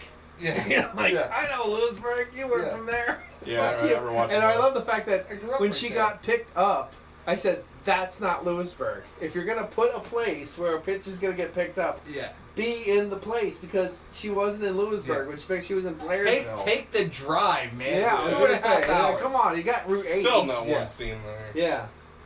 No, that's the other thing I like about I land. don't wanna, I is, don't like, want to. I'm not hating the film. It's just one of those ones I just I don't go back to because it's just one of those. I It's- find this to be dated as fuck. I think it's a setting piece as to whether or not you like it. So like, I really enjoy Well, the punk stuff. I really that's enjoy what a I'm lot You of were that, saying and I a lot love of that. things. This is the brains. This is the fast Yeah. moving zombies. This is this. This is the start of all the bad shit. That is true. I will give you This that. is the start of all the bad shit. This is what This made one- fucking yeah, Walking zombies Dead were- happen. Yeah. You know what I Well, mean? Like Walking- I'm not. but Walking This is Dead- World War Z in my hand right now. You Walk- piece of shit. Yeah, time out. Because first off, the World War Z, Yeah, the bastardization of the World War Z Yep. book to movie. Yeah. Oh yeah, no. I read the book in high school. The book is drastically different than Yeah. the film. Yeah. Right. And Walking Dead actually harkens way more to Night of the Night. Living Dead. Yeah. Way more tonight. This, if you want to blame this for anything, and I can't believe I'm about to say this because I really like this movie, and I'm about to say a movie I fucking can't stand. The remake, Day of the Dead. Oh. The Day of the remake, Dead. the remake Dawn of Day. the Dead. No, No, not Dawn. Day's real bad. The remake Day. Day's bad They and made a Dawn's remake bad. of Day. There's two though. Is Where that the one? zombies No, are there's crawling. there's where two. they're, where they're reincarnate or something like a Well, reinfection there's, you or have, something like that. you have Day of the Dead Part 2, Kanjian. Yeah. And then you have Day of the Dead, which is a complete remake with Nick Cannon and the girl from Loser. the Yeah. one where they're crawling on the ceiling. Yeah, and in that's the hospital. that's the remake. That's remake. the remake. Yes. That's the one that's on Netflix. I think. And that I will see. And here's the. I here's the will thing. blame this for Dawn of the Dead because Romero had nothing to do with Dawn of the Dead remake. I hated that. Even Yeah. once you go, why are they running? Exactly. This is break your this ankles. is Dawn of the Dead remake. This is a You pregnant see, fucking. I blame that for more like that remake Day because I feel like the people that did that remake version of Day, they're probably like, well, remember in Return, like they made him faster. Like, how can we build on that? Like, let's make it even more like crazy. Like, well, fucking give him my superpowers. I'm like, this is nuts. Yeah. I This turned is it the- off. this I is the almost problem. never turn off. Yeah. This is the problem with everything, and I listen to a lot of Jim Cornette, and he's an actual pretty much idiot when it comes to politics. I'm sorry, Jim, but you're an idiot. Fuck off. When it is like, how can we overdo everybody? Because if you keep overdoing someone, you have to keep overdoing it and overdoing it and overdoing it. Instead of saying a base format, you keep overdoing That's it. the problem. I mean, this was good because it was new and it was fun. I mean, it was fun. That's why this movie was good, because it was fun. This was 1986, going out with your friends on And, town, yeah, watching a movie, and and it hanging was, out. and it was 1986. Years, damn as I can tell. Like, Yeah. I mean, it really had that. Is this a film? A film that's a joke that no one got the joke. Yes. I think a lot of it is. Because I look at this film as a joke. and I think a lot of It was one of those Back to the Future thing where he's just like, you guys aren't ready for it, but your kids will love it. yeah. You know? Yeah. 'Cause that's kind of like, I loved it. I mean, think a lot of Yeah. true horror fans can take it as like a good zombie movie that's a comedy of Yeah, itself. it's a comedy. It's a comedy of zombies. Yeah. This And is that's Shaun what of it the is. Dead 20 years And before. it still has all your horror elements. It still has everything to it, and the comedy in it is for horror fans. It's Mhm. not for It's not an outfit; it's a way of life. exactly. It's not for like the average person watching this. And you're gonna be like, oh, it's a comedy about zombies, and like it's all inside jokes. It's That movie is inside. all Here's inside the thing: jokes. is inside jokes don't work when you're outside. And and outside people watch it. We're And like, I can do shit outside like that. people took this I to think that's a Hollywood, fair and some direction to person take with it. Steen at the end goes, "I can make some money off this," You know what? and then they made it capable because you know, Jew joke. But you know what? One of the biggest things they used with that movie is Oh, like Rama. the old EC comics. Who? The old EC comics. Yeah. That's like a lot of the zombies in that. are based off EC Comics, like Tarman. Tarman, yeah. It was all from the 1940s. I and 50s. love all the old Tales from the Crypt. Yeah, I like love all that stuff. Tarman. Yeah. I love Tarman in this. Well, they put a lot of work into him. I mean, like, here's the thing: is And that's I like real burnt plastic. I mean, on him. here is my breakdown of a zombie. You get bit, you die, you turn. You can walk around, you can run, you can do whatever you want. You're fresh. You're a fresh melon, yeah, but right? eventually, rigor And mortis then is set. about 20, and within the first 12, 24 hours, you're going to go, well, never mind. Hold on. Can't move. And then over the next fucking two to 3 days, then you're going to start going, and you're going to be a little bit loosey-goosey, but you're still going to go. But the more you go, the more... I mean, the more you're gonna start getting like this. That's what the Tarman does. He's Tarman's got that all- kind of sloppy. Yeah. I'm almost ready to fall apart. That's perfect. Well, that's what everything was dripping and oozing. Yeah. Because And he the was in thing a is, vat of his own In the fluids. beginning of That's the Dawn of the Dead remake, I have no problem that the fresh bit zombies run. No problem. Because he's There's fresh. no rage zombies more to me. Like 28 days later. and Yeah, stuff, like, yeah. They're more. That's a more of a rage when zombie. we were talking before this podcast started about stuff and horse cocks, and we talked about Nightmare City. All right. Nightmare Stories. They're infected. Yeah. They're in that kind of rage category because Yeah. they got the fungal growth. They're Yeah. infected, but like Hell of the Living Dead. They're more like traditional zombies. Not Haitian, but traditional. Burial ground. Burial Just ground. gonna say. Yeah. Nipple biter. Uh, Best scene. I love the 40-year-old, 12-year-old kid. Yeah. I think a lot of it comes down to feel of the movie on whether or not you're gonna like it. Mhm. I mean, I think there's certain like you take Night. Night is Night. Night spawned what we know. Mhm. I mean, everybody can go back and agree like Night's awesome. Oh, yeah. But as time went on, they started branching, and it wasn't so much of like the way they interpret zombies or try and tell the tale. It's the feel of the movie, Atmosphere. the actual feel of the movie.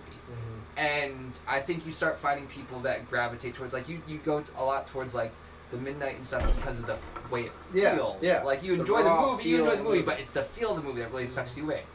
And I think that's the reason why you'll find people with such a love for Return of the Living Dead. Mhm. They love the feel of the movie. I think they should have spelled real with 2 E's. I agree.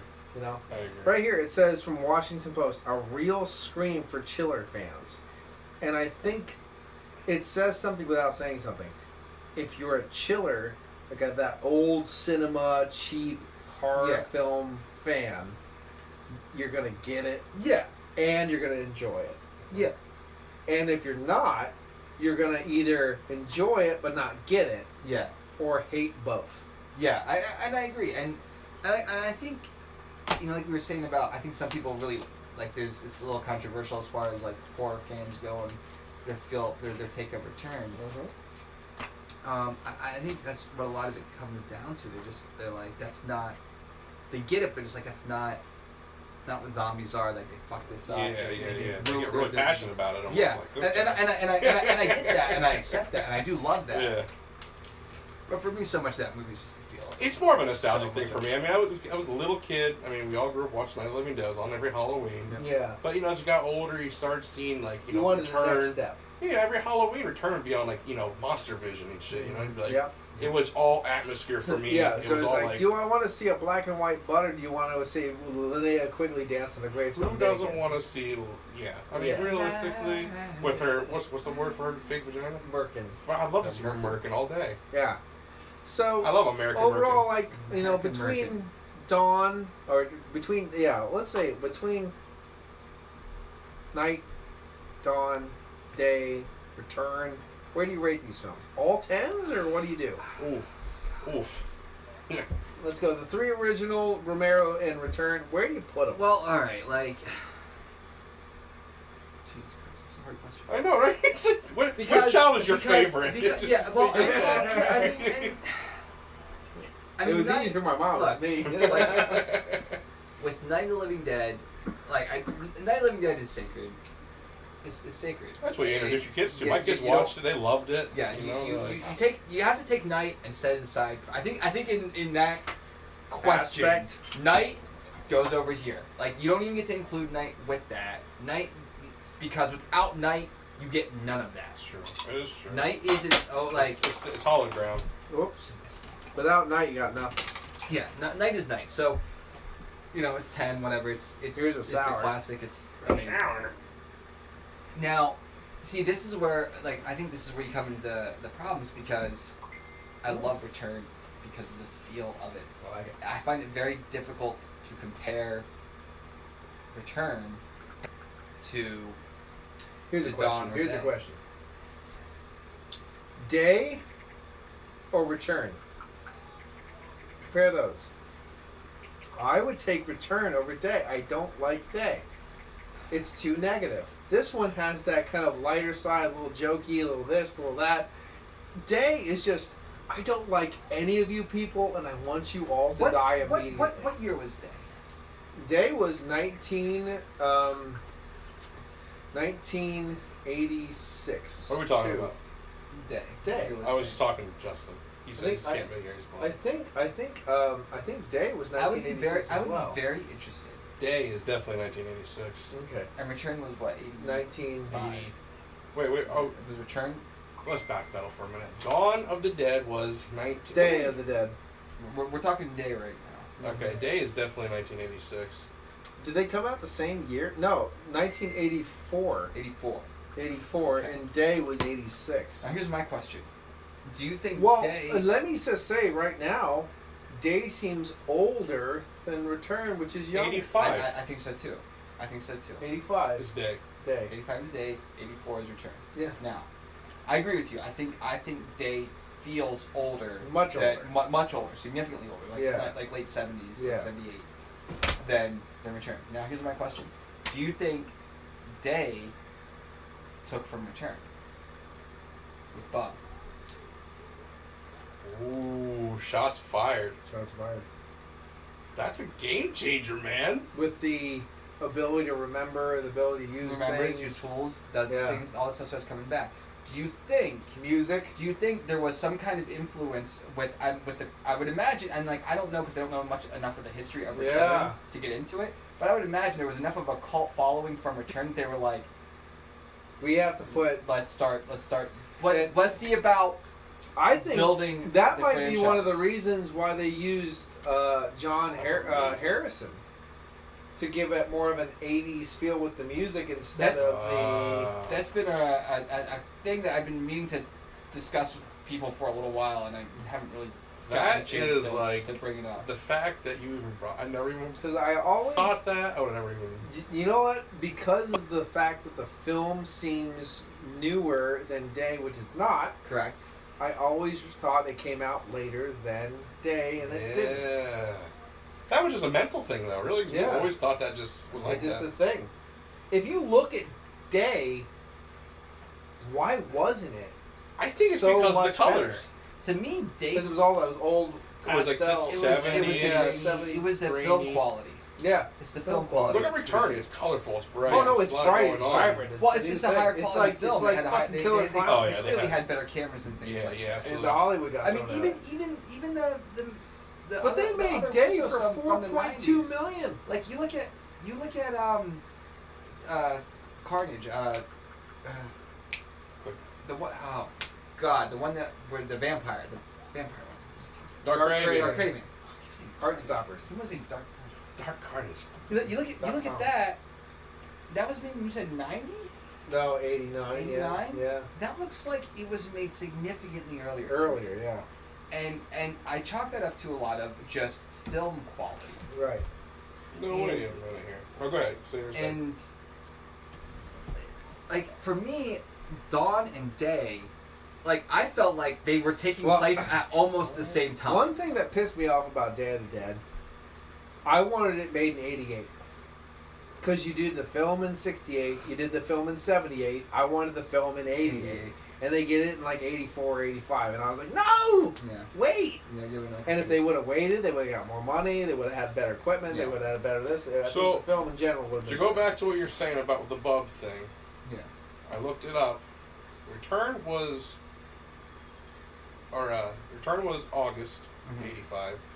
Day was July '85. My only thing with them copying is they were still in the process of making and editing. Yeah. Not saying they couldn't go back and shoot bump scenes. I mean, because it would only take a little bit to film them and throw them in quick. Well, then let's get into it this way then. Because they were only a couple, not even 6 months apart. Yeah. I mean, well, let's get into it this way. I will say too. Oh, actually, no. Russo, Let's run it back. Actually, Return came out, or Dead came out before Return. Is that what you were saying? Was that what you said, or did you say it backwards? I was curious if they borrowed from Return.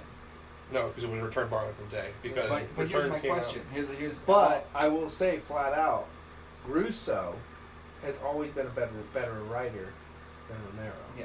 Oh. How much of this? Then look, and you clearly. I mean, I guess we're really getting into like a lot of speculation, a lot of like delving into personal. Knows what this podcast Relationship. is. Yeah, we need but- this. But you have Romero and Russo, both know each other. Yeah. They make Night of the Living Dead together. And they're friends. They're Yeah. friends. They have a relationship. They probably were sitting around. They having a beer. discuss Yeah. zombie things Yeah. with each other.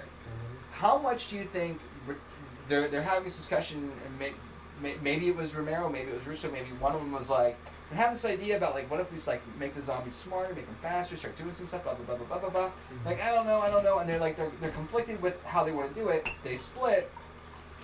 They make movies almost simultaneously, clearly, judging by the release dates. Yeah. Russo goes his way with it, Romero goes his way with this base idea that they probably developed together of making the zombies a little bit smarter. Romero, you get Bub and Where Dawn Takes You. Russo, you get Return. Yeah, I think I actually remember reading about that where. I like the fact that Day. I'm sorry. Go for it. Well, I was thinking I remember reading about it in one of my books I have that John Russo and George Romero kind of had not a falling out, but a disagreement there. Russo wanted to start taking the zombies to the next level with learning to reconnect with their human selves, where Romero was kind of like, well, I don't want to really dabble in that. They're dead. You know, they're going to remain dead. Instead of learning how to use weapons. And then what happens, Communicate, Russo? talk. Then what happens? Romero goes, "Let's." He backpedals. Yeah, he backpedals. I mean, and he did it hard in Land. Yeah. Oh no, absolutely.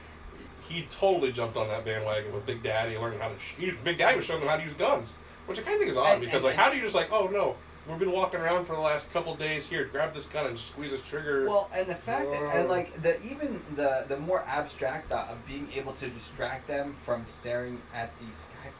Yeah, you kept not telling them I mean, to look. he got him not to look. Like, I mean, that alone. First off, I was always curious, like, how the fuck did they figure that one out? Like, well, somebody was setting off fireworks and they're like, hey, look, it's distracting. Oh, everybody looks up. I mean, you think about fireworks, everyone stops. It's like.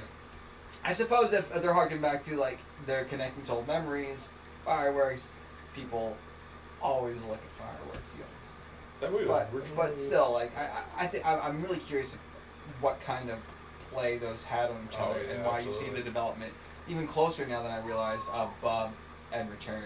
You know they're talking about each other's babies while they're hanging out. I'd love to fly on that wall. I'm just here. You said your shit about Midnight. It's time to. Yeah, we like Return a lot. Let the boys play. Yeah, let's have our minute. You'd like this. You know, I'm gonna try it after this. You should. Return, I just think is a great movie. I'm sorry, like it's a I'm product of fine, the time, man. It's just. Oh yeah.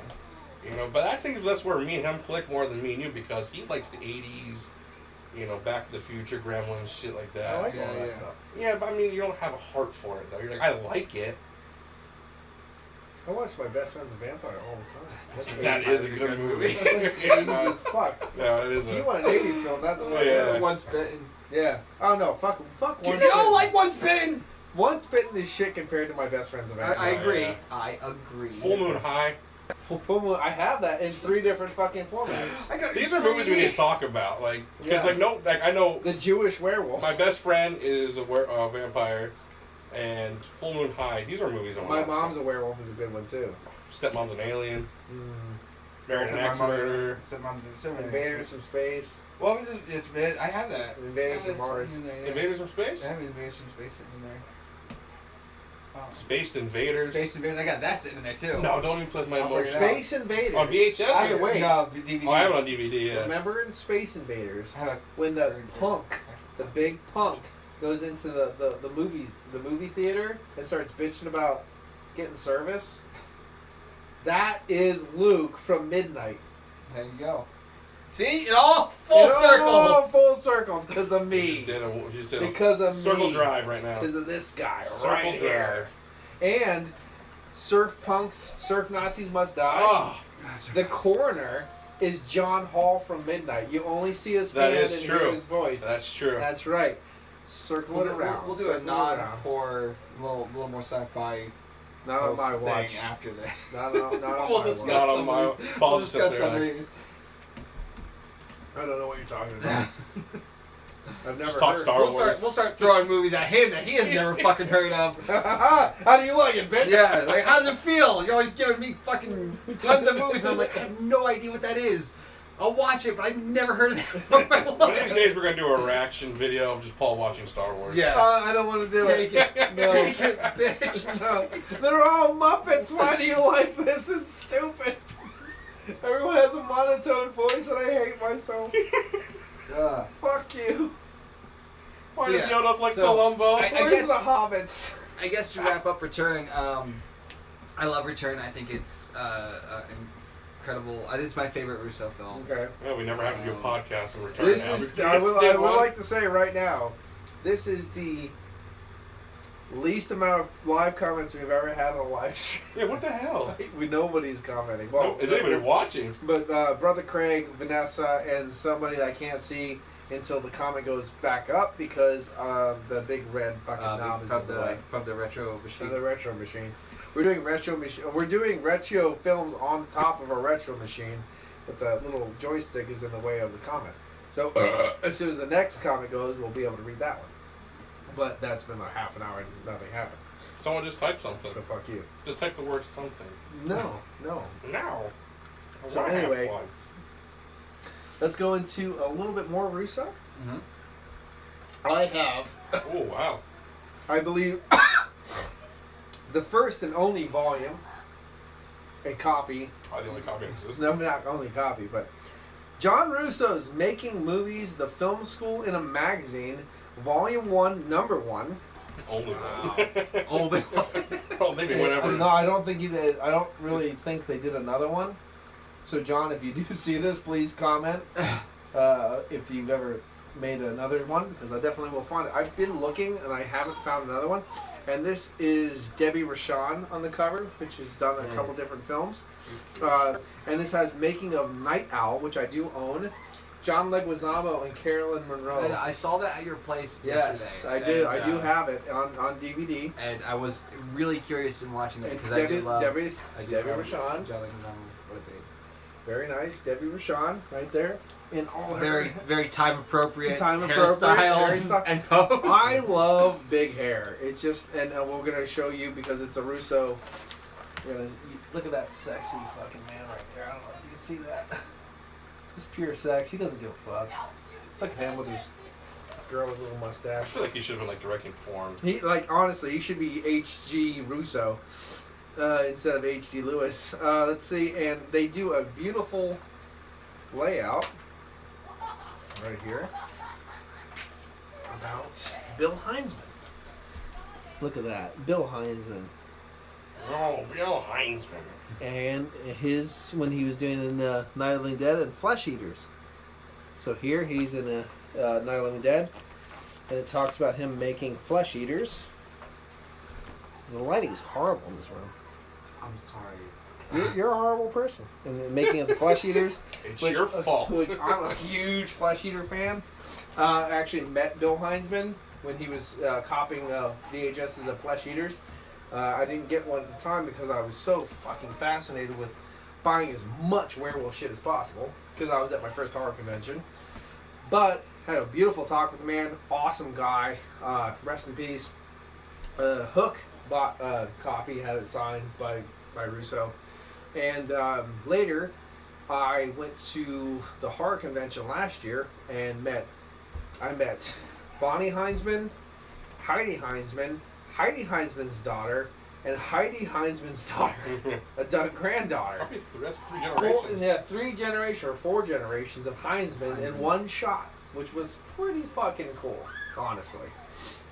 It was just one of those things that a lot of people would take for granted, but I was like, that's pretty fucking awesome. You know, it was like, and and they all, you can tell that they all still kind of, hopefully respect and want to like give Bill's legacy, Yeah. you know what I mean, and stuff like that. So I have a lot of things that for Bonnie to sign next time I see her. So hopefully I can see her this year or next year, and dump a load of shit for her to sign. You know what I mean? So I'm gonna give her the Russo treatment and be like, okay, here you go. And Russo is, I'm not gonna do anybody's pay books or anything like that, do anybody's taxes online, but he's always been super cool, and he's always been super giving as far as like generosity. When I come with like 17,000 things on time. So I'm not gonna say what it is. Usually it's this much for this much and this and this. Super cool guy. I was talking to him for a while the first time I met him, and it was more like, yep, here's my shit, here's my shit, here's my shit, here's my shit. And we got off the hard topic. We started about traveling, about going here, and they love that, man. They love he just went off into a whole other tangent about going to Italy and finding that. I was like, I went to just England here just a little bit ago, going to Germany, blah blah blah. Oh yeah, I'm going to England here again, going to do a hard convention, blah blah blah blah. And just that one little meeting where he started talking off the books, kind of a thing. Yeah. Just sold me on the guy too. Yeah, you know what I mean? Really, just cool guy. Those people live for that shit because yeah. That means you're a real fan. You don't care. You're not there just for the horror aspect of just it. You're not really cool guy. You're human. They're human. Tweeted him on Is he on Twitter? On Twitter, yes. If I didn't get and I said, watching on my Uncle John's a Zombie next one we're going to talk about, a little spoiler. And just said, can't wait to meet him in November. Hopefully, I can see him at the the big Dawn of the Dead, Return of the Living Dead thing. And he said, and he liked it, retweeted, said, I hope to see you there too. Like, nice. Fuck, that is crazy. Yeah, it's cool. Stupid crazy. So here we go. I'm sure you didn't watch this. I know I didn't. I'm sure you didn't take the time to buy it on the internet and watch it. It's probably on YouTube. It's not. No? No.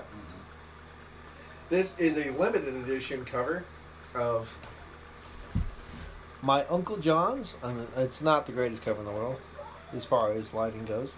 My Uncle John's a Zombie. Here it is. He's horny, he's funny, and he's hungry.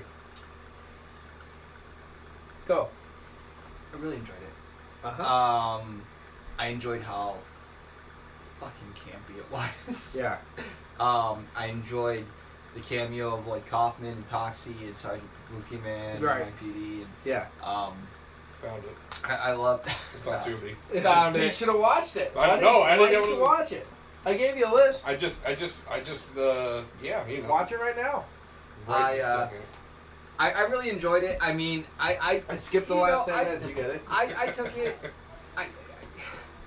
I took it as just a fun movie, just to watch. With horror, like there's zombies in it, but it's not. You know what it reminded me of too? Movie. Dracula, the Dirty Old Man. Did you ever watch that one? Because yeah. Because Russo, he gets like in this interview with this news lady. He's like, "Why don't we just have a quickie? It's okay."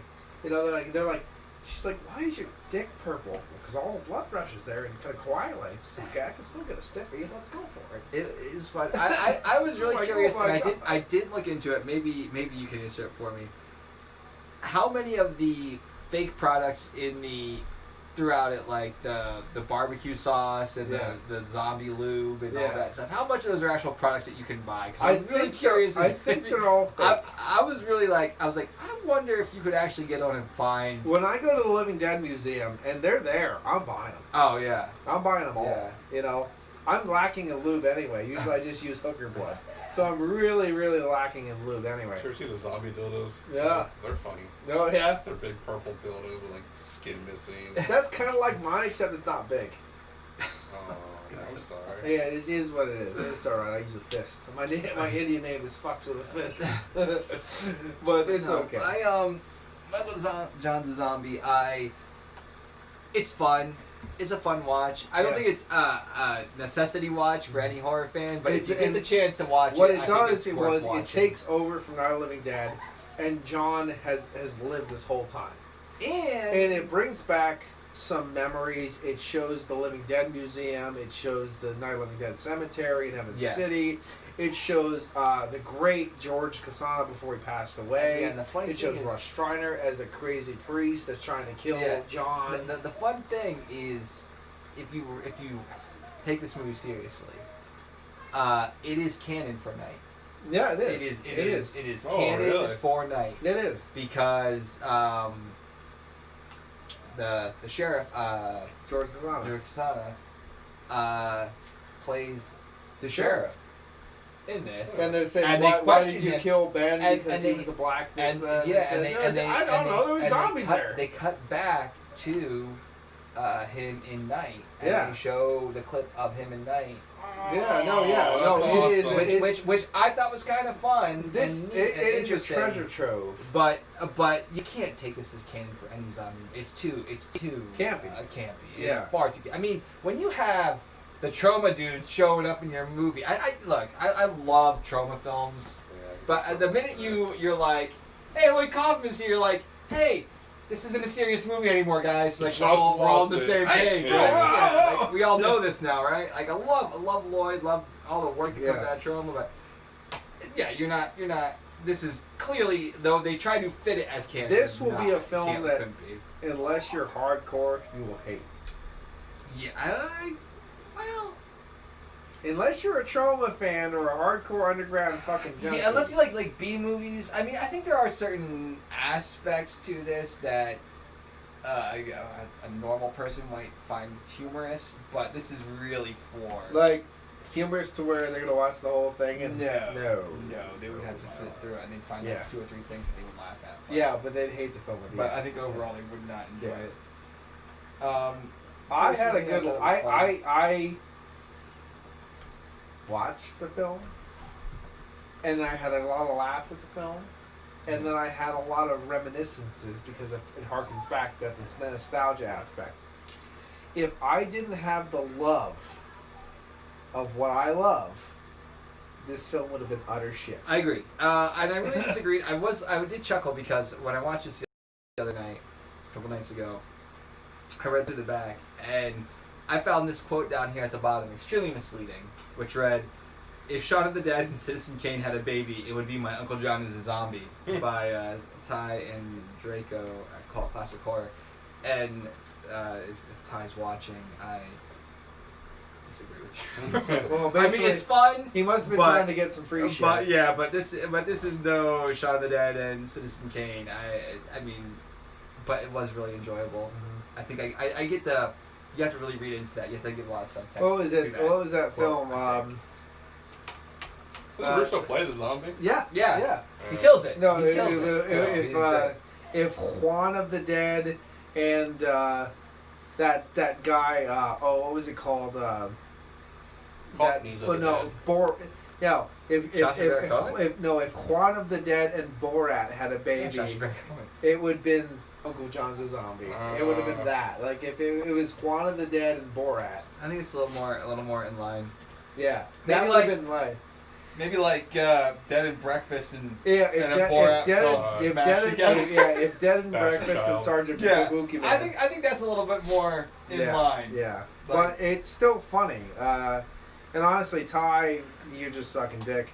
I went back to my zombie roots for this movie. Night of the Living Dead icons George Costanza and Russ Streiner, hilarious, jumped on board John Russo. And I mean, like, you went back to being a zombie, which was the roots of what you started your film career What with. year was that made? I didn't. It was recently. like in the last 2 years. To me, it had a very late 2017. 90s. It had, see, to me, that had a very like made in 1998 kind of feel to it. Something about it like really screamed 98 at me. I don't know if It it was was actually 2017. I don't know if it was just from. You remember all the old. I think we've talked about this slightly before, like all the old USA Up All Nights and like TBS, like Journeyvision, like horror. You could stuff. still tell it was a digital film. But though. yeah, but like it had a lot of like that kind of feel to the film quality of it, and for me, it really took me to that era, which I enjoyed personally. I thought that was nice. I liked it. It's just like a fun movie. It is a fun movie. This like girl I looks said, like Linda it's- Hamilton. Like I Yeah. said, like I said, it's not. It's Oh, not. and I got it signed. Who signed it? That would be Gary Lee Vincent, which was one of the people in it. Like I said, not a necessity of a movie, but It's a film by John Russo, Robert L. Lucas, John Russo, sci-fi, Gary Lee Vincent, Sarah Fernandez. So I kept the thing because he runs the store online apparently where you buy it from. So I made sure I kept that. Oh, that's awesome. not a necessity of a movie, but an So enjoyable. thank you, movie Gary to Lee watch. Vincent. You know, I An kept your enjoyable movie signature to watch. autograph. He's a very flagrant autograph. A lot of things happening there. Yeah, I'll have to check this out. This looks like it's fun. Yeah, you should have checked out before we did the podcast. Yeah, it's fun. You're a horrible human being. You have Tubi too. I know. To I have it like be- right on my phone even. To Like- be or not to be, that is the question. And the question was not to be. Well, gents, I mean, is that it for as far as John Russo? John Russo, I mean, what's your overall thought about his films, his filmmaking, his writing, what he does? I mean, let's go. Oh man, I admire him full board. I mean, all the Full way. board. I PA love. Pride, man. Yeah, and Is that right? which Pete? one did we talk about? We missed. We talk about all of them. We didn't talk about Voodoo Dawn because I have that one. We didn't talk about. About the taste of vanilla or whatever it's called. What? Oh, no. There's always Vanilla, Flesh Eaters, stuff like that. They're not Russo films. Okay. That's a Romero film. That's a Romero Yeah, film. but I thought Russo had something to do with it. No. There's always Vanilla. That's a Romero film, like just like Season of the Witch. Flesh Eaters is a Heinzman film. I don't believe that's a Russo film. If you want to talk about Flesh Eaters anyway, I'll fucking do it because I love that film. I love Flesh Eaters. I saw a review on Flesh Eaters on eBay, and the review was waste of a good barn. He hated the film so much, and I love Flesh Eaters. I love the acting in Flesh Eaters. Kevin Kitland again from Midnight and from the Majorettes coming in again. Actually Majorettes and Dark Craving. Maybe it Heart was Flesh Stoppers. Eaters that I'm thinking. Yeah, I you're think thinking it was about Flesh Eaters. Because was that what we were talking about the other night? And I Yeah. was saying I was It's a like, zombie film it where really felt to me like it had a lot of like original Night of the Living Dead. yeah, kind of yeah, well, qualities yeah, and- that's what Bill Yeah. Heinzman was doing. Yeah. And the funny Really. thing is, if you talk to Russo, Hook talked to Russo many years ago, and he said, "Oh, man, I just watched Bill Heinzman's Flesh Eaters. I thought it was really good." And Russo, which is funny because he did it in 2017, going, he's still trying to make money off that old gimmick. You know what I mean? That kind of idea. Like, he's still milking that fucking, because he was the original, man. the first zombie. But what did he do in 2017? He milks his fucking cameo. Well, he died in the original fucking one. He shouldn't even be in it. Because we got the tire iron to the fucking skull. No one mentions that. You know what I mean? So it's one of those kind of things. It's funny. I don't know. I kind of appreciate everything. It was really cool to meet Heinzman. It's really cool to meet Russ Streiner. You have a nice Russ Streiner story. I do have a nice restaurant. Let's hear it. Let's hear your So Russ last Streiner. year, Paul and I were going to go to Living Dead Boot Camp. the Living Dead Yeah. weekend, and through a mishap at work, I was unable to make it. So I was stuck here. Paul, I was like, you know what? Like, you take the car, do stuff. It's all good. Like, sorry.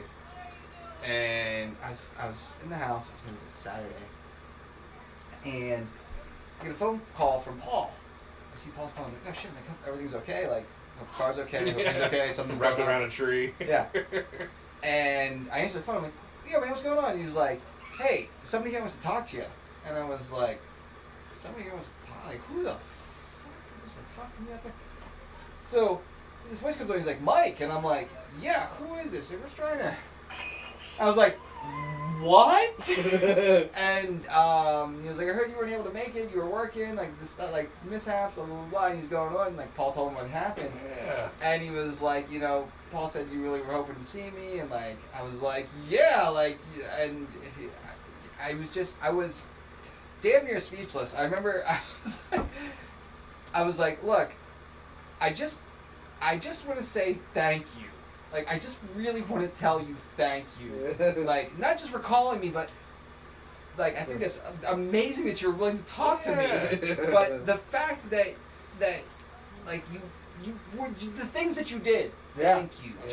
Thank you. Like, I remember. We're gonna see you next year, right? And I'm like, oh yeah, absolutely. Yeah, I remember it was great. He goes, "Hey, Rush Stryer, this is Johnny from Night of the Living Dead. Where are you?" Yeah. Like, you know, where are you? You know, and then he goes, "Oh, Paul tells me you're this and this, and this is why I couldn't make it. We're all here waiting for you. We can't start until you get here." It was great. Oh, You know, awesome. he gave him some shit too. I you know, hats off to that man. That's like, awesome. Good for him. Way to be a fucking team player, I Yeah. guess. Like, Yeah. just, You don't get that anymore back. no, I mean, They're he so totally superficial like nowadays. totally was in like for one guy, one fan, he was willing to do that. Like, he doesn't know me. Like, he doesn't. I mean, like, I know you've met him a handful of times and he kind of recognizes you at this point, but like, I mean, and he was willing to do that. Like, good That's for him. cool. Yeah, Good I went to for Little him. Lowry, and I was like, "Oh, this and that," and I was talking to her, and she goes, "Oh yeah, I saw you before, didn't I?"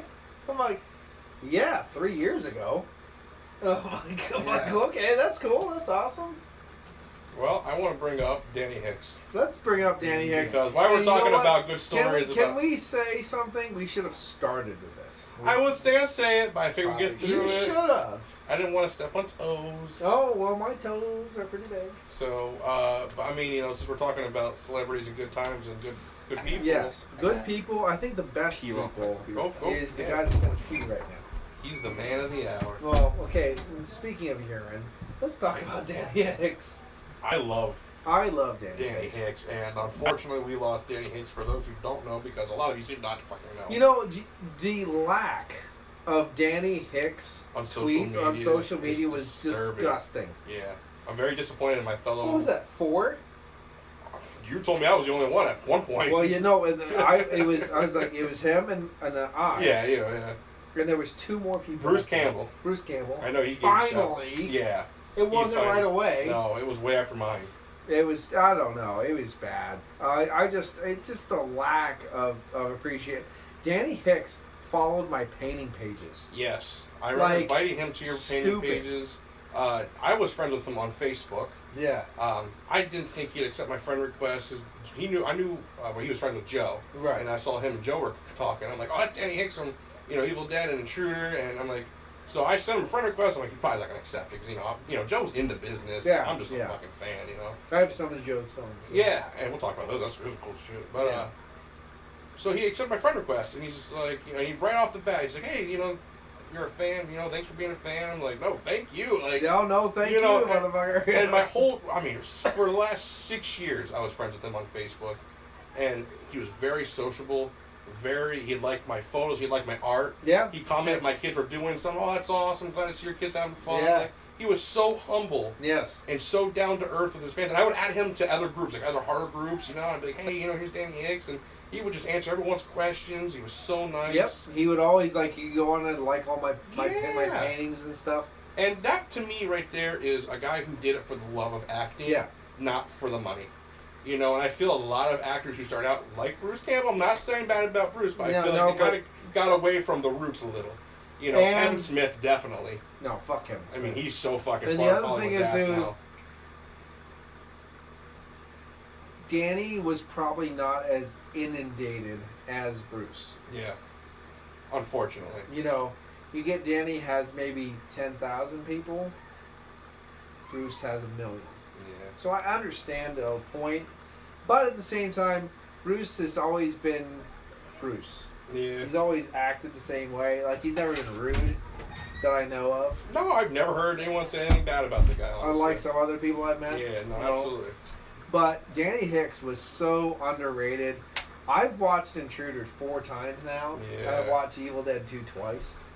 I just love Danny Hicks as a person and as an actor. It's so sad to lose him. Absolutely. You know what I mean? Especially he was still young as far as I'm concerned. He was totally young. Cancer is a mother. But then the thing that upset me was going on social media and expecting to see a train of Danny Hicks posts, and they weren't there. Especially if, like groups like the Evil Dead fan page and stuff. I'm like, literally, it wasn't 2-3 days, I man. don't like those. You still don't like it? It's so subtle. It's not bad. It's not bad, but I don't like sour beers. No, it's this. It's a sour beer. I mixed yours on IPA. It's so subtle.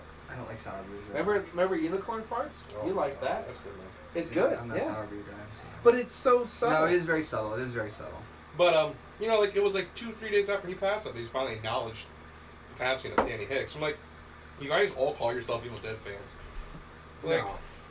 Like, I was devastated as soon as I found out. I found out literally 9 minutes after he's passed. At one point in time, I want to meet Miss Elweiss and say, "Can I just suck your tits for just a second? Just a little bit. I mean, just like I'll pay you. What do you want? Here's your money. Here's your money. Let me eat your pussy." But no, but like Danny Hicks was someone that is just he shined being a good person. Absolutely. You know what I mean? And I can't watch My Name is Bruce without getting teary. No. I guarantee you, and honestly, I said this I said when we do about, if we could figure out how to stream it somehow, I said about when we do Evil Dead, we should see if Danny would mind answering some questions or do an interview. I know he would. He would be 100% He would have. down. Yeah. And he did a gripe one time on Facebook. I hardly felt where he was coming from. He says everyone wants to be friends with the celebrity, but no one wants to respect the fan page. He's like, if you're friends with me on my Facebook, you should be friend or like my fan page, you know. He's like, that's the least you could do for me, get my name out there. And I text him my way, I go, man, you know where he goes, no, he goes, you're good. I still have literally. It's funny because I just showed this to Justin the other day. I literally have the same. I saved this conversation because I could have cried, man. I literally looked. I really went back to.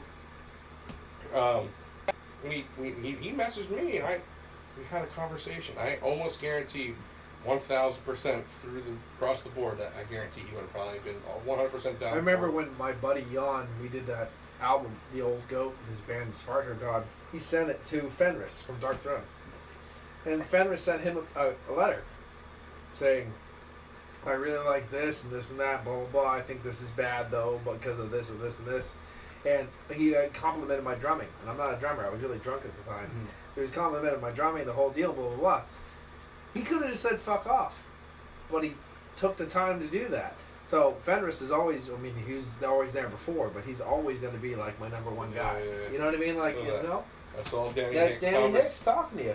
We had a good conversation. Not that anybody could really read. You can't read that, but it's definitely cool. Yeah, I mean, like he definitely acknowledged back me, and you know, forth. because I was saying because he invited everyone. I can't find his fan page. I wanted to like it, you know, because he was unfriending people who weren't part of his friend. Right. I'm like, don't unfriend me, man. I want to be part of your, you know. He's like, and he checked, and he said, Oh, and even say a dick pic. I wish. Say that's for your money. Yeah. Yeah. I mean, yeah. I'll send you one tonight. In the new bed? Well, yeah, I was going to say, you got a couple of them right now, but Shh, don't tell me what's it's more of a boil. He's just ready to get popped. I've never sent a dick pic to any man except for my best friend one time. Well, growing up, and it's because I got poison ivy from head to toe. Check this out. Yeah, and literally, my dick looked like a grub worm. And I sent him a dick pic. He goes, "My God, what is that?" I was like, dick. He's just like, well, this is a horror podcast after all. Yeah. because it didn't even look like it didn't look like my dick anymore. So I'm like, what, yeah, it looked like a grub worm. Like, well, now you're giving these people to make new horror films, and they're copyrighting this grub shit. dick. Grub dick. Grub dick. Yeah. It'll be like teeth. It was killer condom, shark toilet, now grub dick. It's gonna look like a grabber from Tremors. Because honestly, you do that, Yeah. they're gonna make a film because they make a film about everything anymore. Milo, remember Milo? I liked Milo. Milo's great. Milo's I great did like because Milo. Milo was I good had, acting. I just like the premise of it. What was his name? Is it Michael something? He had Rip Torn, and they were great actors. But it was the guy from. He was that. He was from he was in Slither, wasn't he? He was from the state. He was originally part of the state. Yeah, but he was an actor. And that. Yes. He was a all good. actors. No. There's a difference. Anyway, he was a good and then he ended up on actor. Near 911, and He was good. and then he did other various things, and he eventually ended up in Milo. If they didn't have I have him, that sitting in there. there's other people they could have cast that Milo wouldn't have been as good. He No, was he good did- at he did- what he was doing, you know. solid. He did. He sold the fuck out. Milo was a fun. Rip Torn too made it better. I love Rip Torn. Yeah, He's exactly. great. Yeah. Is he dead? I think Yeah, he died. He died. Yeah. You know what? I know a kid that used to chew bubblegum. He's dead. Yeah. But Danny Hicks was just fucking fantastic. Danny Hicks. Or icon, Yeah, it sucks he's dead. I was really bummed when I heard that. Sometimes I yell Bobby Jones for no reason. I do too. Yeah.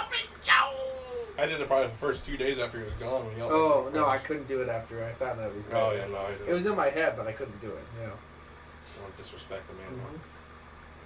And his relationship and My Name is Bruce with the blacksmith from Army of Darkness is just so fucking good. So good, so good. So Yeah, good. it sucks, man. It sucks he's gone. It's just, but, you know, I mean...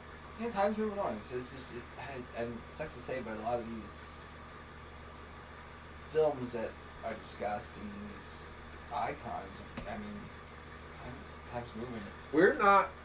We have a point now where we have pretty much officially lost all of our actors.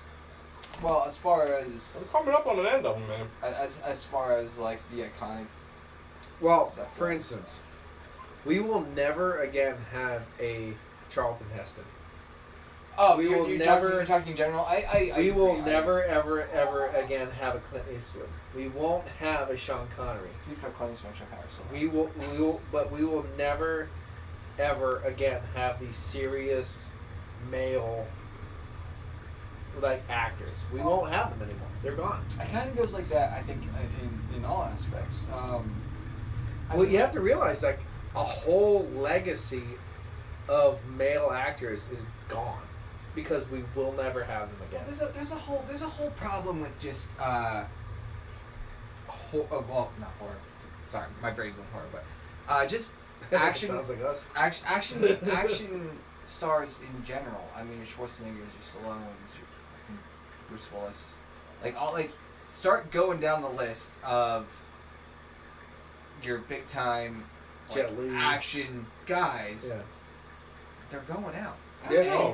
And they're trying to replace them with guys, but the problem, I think ultimately the problem is, and this is very, much my opinion, but everything's too clean now. Mm-hmm. And what I mean is, you had, Schwarzenegger, Stallone, like these guys were not necessarily, great looking dudes. They were rough, they were more rough cut. I mean, yeah, like Clint Eastwood back in, 60s and 70s. Even Steve McQueen, Charlie Yeah. Bronson, Yeah. fucking Death Yeah, Wish and stuff. exactly. You go back through these films, and The world's These aren't- too soft to make people like that. these anymore. aren't clean cut, good looking, ripped dudes. Some of them were kind of even average. Like Bruce Willis, though. No, in Bruce good, Willis, though in good shape. yeah. Yeah, dad bod. Dad bod. Yeah, he wasn't a crazy jacked guy. These were just it was hard men, just tough guys in a situation a lot of the times. Now, granted, Schwarzenegger had a little bit differently because he was Schwarzenegger, so you had the Conan. Here's the and you problem. had this- you had Here's the stuff. problem. We have films, and this is a generalized film. So, but just give me a break. Out of your element here, not horror. Yeah, shut the fuck up. But we have, Christopher Lee. Who couldn't replace Christopher Lee that you know of right now? No one. Done. But now we have. Planet of the Apes was one of my favorite films. Crispin Glover. Yeah. Crispin. he's one of a kind, yeah. Planet of the Apes was. You might I shared it. you might be able to slide into Yeah. a Christopher You Lee know the role for some story. reason. That's in my head. He was. They were protecting me from him, not from me. From him, from me. He's a But- nut job. Planet of the Apes, right? Mhm. They made Planet of the Apes back in the 70s. Mhm. Fucking one of the best films ever made. Hands down. So they remake Planet of the Apes and they put Mark Wahlberg in. And honestly, who else are you gonna pick? And it's not good. Feel it. But Hey, you know what though? Every Wahlberg Can you- Boston cop movie. But is here's the good. problem. Can you compare Yeah. Wahlberg Yeah. to No, well, look. It's, But that's our generation, though. Look at the. It's a different era. Well, of I'm just action saying stars, right and now. that is the I'm problem. saying we are weak. I We have weak actors. There's going to be I in don't 40 years. necessarily- There's going to be three dudes sitting on this couch going, "Oh my God, how about Jason Statham? Yeah. He's 87 years old now. He's going to die. You remember Crank? That movie was amazing. Crank was wild. No, I'm not saying it was good, but I'm saying that's going to be their mentality. Is our guys we looked up to and wanted to be action heroes, obviously are dying off. Yeah. And we're saying, well, they're never going to be the we're same. already here. We're already to the point where if you look for an older, seasoned actor that has a little bit of balls behind him, you're going to go Brad Pitt. You're going to go Val Kilmer. You're going to go this. We're already at that point. Well, not Val Kilmer anymore. Because Yeah, have you seen Brad Pitt? He's completely gray. Like, Oh look. Yeah, but Val Kilmer's fat. I didn't see Val Kilmer. He was in Jay and Silent Bob reboot. He's no Mad Marty. But anymore. we got nothing. Look. We were literally. We have And nothing. What The next generation does. What though. a great name to drop here from Howling. Slim Pickens. We have Slim Pickens right now. Again, I go back to it is an issue of just a clean, presentable action star versus just like a great action movies in the 80s, late 70s. And You 80s. have to believe the guy is tough and Yeah. can kick your ass. And is a dirty Late fat. 70s and 80s. You know? These guys were just tough looking guys. Like the movies weren't clean. The movies weren't like crystal clear. Like everything felt blue to me in the 80s for some reason. Like that's a good way to describe it. Like felt like a blue hue to everything. Thank you. Like it was just they were just darker, grittier, harder movies. And as times went on and things got a little bit more PC and they tried to make things more like bubblegum friendly, I suppose is the way to phrase it. They tried to make the action stars that way. And you can even see sequels to classic franchises harken to that mentality. That aside, the new generation of action stars that are coming up, if you will, like your fucking Chris Evans and Chris Hemsworth, like these guys that are action stars, to me they're not action stars. They're not like these movies aren't gritty. They're not hard. They're not dirty. They're not dark. They're cleaned up versions of Well, they also what would have been a good film in the 80s. their narrative's really vast too. I mean, you think about guys who like Schwarzenegger, Stallone. They only played action roles. Where you got guys like Chris Evans who do the action role but do the romance comedy. Correct. It's this like, crossover stuff, and I get the mentality behind it, but like it kills it. It kills it for me. I want the action star, and I know we kind of ride a little bit on Jason Statham, but I do kind of give him some credit. Like when Jason Statham became like when I started taking notice to him as an actor. Like he's been pretty consistent. Like I do action roles. Like those are kind of things. And like he might show up in, like an action comedy. Like he was in fucking that one with Sandra Bullock. And I don't know Melissa who McCarthy. that is. Yeah, how's it feel? I don't know who Jason Statham is. I'll give him. He's probably the last action hero. Pun intended. That was an Arnold Schwarzenegger movie. But no, realistically, I mean, like, was he that Bourne guy? No, that was that's Matt Damon. I don't know who Jason Statham is. I don't know who that is. I know who Ryan Reynolds is. He got jacked up on steroids.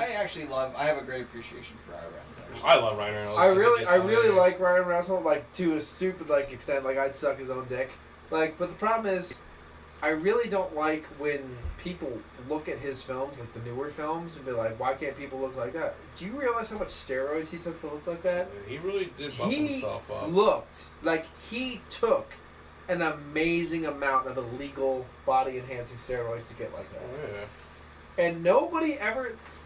Hey, we always have. Ryan Reynolds is probably trilogy. Right? We always have these negative aspects or positive aspects about how women are viewed, how this is viewed, how that is viewed. Oh, but yeah. but when we look at when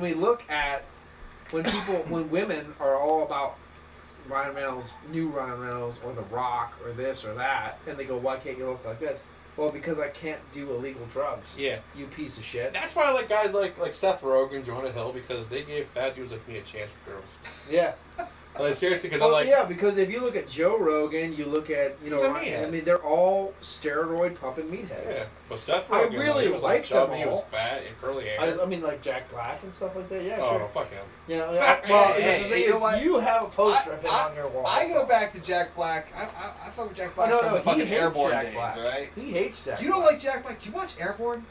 But I go far back as Jack Black in Waterworld. Usually I get a Airborne's pre. I usually get Emergency instead of Airborne. Or What Cable do you- Guy. I who don't was know a what you're cable talking guy. about. You've never seen Airborne? Airborne? Airborne? Anybody Biodome? So we're gonna do a series called Maniacs Airborne. Airborne. Maniacs movie, and it's not horror, but it's films that are awesome that you guys haven't What's- seen. what- Before we get Right, into talk about Airborne. before we get into part 2 / Airborne, Danny Hicks.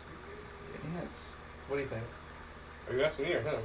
Everybody. Everybody. I already gave my piece. I love the guy. It's like he's dead, Love him. and Yeah. I mean, I think we should exhume his grave and just I put mean- him up here, like as a I mean, mascot. Bobby Joe, man. Bobby Joe. Bobby John Joe. Russo. John Russo. John Russo, love his writing. Love everything about him. I do love. Do you like his writing more than his films sometimes? I like his writing more than his films. All right, let me phrase it like this. I like his writing more than his films, but I appreciate his films. I would say every film that went true to his writing was fucking fantastic. And like for instance, like when Voodoo Dawn, if they would have made a Voodoo Dawn film right according to the book, it would have been fucking balls. Mhm. But unfortunately, they didn't. So it sucks. So there you go. But I like his films. I like his writing. I like him as a person. I like everything about John Russo. That's why we're doing this. Yeah, I mean, Russo. I like what about Russo too is he didn't stick to certain things with like Romero. He kind of He can do went across the board. He He did- directed, he he did- wrote, he produced, he. And he Yeah. branched out as Acted. far as style. Too. Yeah, like yeah. just like genre in general. Like he didn't just stick with like, hey, I'm doing zombies. Yeah. No, he went I into do everything. slashers. I He went do into, everything. he went into vampires. Yeah, he can I do mean, whatever he wants. He did. I mean, he's stuck in the horror field, Yeah. but like he went, like he bopped around. He and covered I all thought- ground, and I though. thought I like they the were- fact that John Russo never stops doing something. I felt And he can do anything. I appreciate that all the films, if they had a huge budget, would be fantastic. Like they Yes, would be yes, blockbuster yes. horror movies for their Yes. time. I think he was one of the most underrated directors of his era and his Absolutely. time. And Absolutely. I think he worked with what he had. And like I said, though, I don't necessarily love the film. We've always had For- one for viewer, some so I'm reasons. wondering if you're viewing us. It might be Brother Craig, because I love Brother Craig. I was hoping Lee would chime in a few times, and I know Vanessa Kitty's here, so thank you, Vanessa, and the person behind the big red knob that I can't see, so I will mention you in just a second. But this has been Paul, Josh, and Mike from Maniacs Meat Podcast, the Russo special, and we don't. Of course, we're not doing this for the viewers as far as live viewers. We're just, if you show up, that's great. But we're doing this to celebrate John Russo, and hopefully he sees us, and hopefully we meet him in November at the Monroeville Mall. The Dawn of the Dead / Return of the No. Living Dead, because he's a bitch. He I won't mean, do that's anything. so- We'll do some stuff from there. Yeah, oh, absolutely. We're definitely going to do a podcast from there, from the hotel room with the Wi-Fi, the Wi-Fi, and all that stuff like With that. the Wi-Fi and boozies. And I like the fact that he's not going to go because he comes up with stupid excuses for everything. But he'll bitch that he doesn't go. I'll whine about it the whole time. I Yeah. think we should have a shirt contest. By the way, I think we should have a shirt contest. Hi, Wayne. I think Josh wins tonight. No, he always wears that. He literally He doesn't know that though. He doesn't I even don't. watch I don't it. know that, but I'm gonna give my first vote to Josh. I was like, apparently you don't watch the Maniac Meats podcast because like every shirt I he watched. wears I is watched a that one. handful of them. The shirts I never wear is, but I have good news. But right now it's this one. I wear my Alfred E. Newman Misfit shirt, my Misfit shirt, my Eat Pizza Hail Satan shirt. Yes, but, that was the one you had on last time. but I've but- lost weight. he can get more shirts on now. Yes, I have. I wore my Night of the Creep shirt the other Yeah, day, he's down to a triple Yeah. A. and I have a treasure trove of vintage horror T-shirts I've worn since at least 2000, Thank since God. I worked at a tattoo shop Yeah. easily. And now that I can actually fit into these shirts, we're going to be seeing some better cool shirts. Thank you. Yeah, I think that's what you should do. For I have a live Puppet videos, Master is shirt. They vote on who's got the best T-shirt on. You got some great shirts. I love this one here. What I do you got? like the crazy. You guys got good shirts on. I've got my Where the Wild Things Are, but with That's all where the horror things are. Why are we? I like Freddy this. Jason, Chucky riding Yeah. Jason, Leatherface, and Mike Here's the Myers. thing: is you don't wear the shirt of the guy that you're doing because that's as gay as going to the wearing. A shirt I know. of the band you're going to. I said about the return thing, but it was like it harkened back to me from the PCU Don't be days. that Like, guy. Don't be the Don't guy that be wears that the guy. band. Of the, Don't wear the shirt don't of the band. be that they're going guy. to see. Jesus, No. don't let Gene Simmons do that. He gets mad if you don't wear Kiss. Oh, Oh, my fuck Kiss Gene shirt Simmons on. anyway. Kiss Yeah. sucks. You know what? I wish you died a long time ago, Jake. You Trent piece of Reznor is shit. good movie. Fuck you. Oh no, Fuck you. I'm on your side. I'm agreeing He's with you. with you. I don't. That was not my cup of tea. But I mean, Anyway, this has been us, and we're done. And we're gonna come back with, I guess, a talk about audition. Maybe we'll talk about do a post show with Airport. Airport. We're gonna do it. I guess these guys are gonna fill up their beers and come back with a post show about non-horror movies. I guess. you're in it, bud. Yeah, you're in it. You gotta sit through. This is where we throw things at you. I don't even know. And you look slightly confused sometimes. I don't even know who Jason Statham is, so I'm fucked. Anyway, bye-bye, guys. Have a good guys. one. Have a nice Let's see who is this, because I'm going to move it out of the way a little bit. Oh, it's another Vanessa Kitty. I have 50 BMG bottle openers. 50 BMG bottle openers.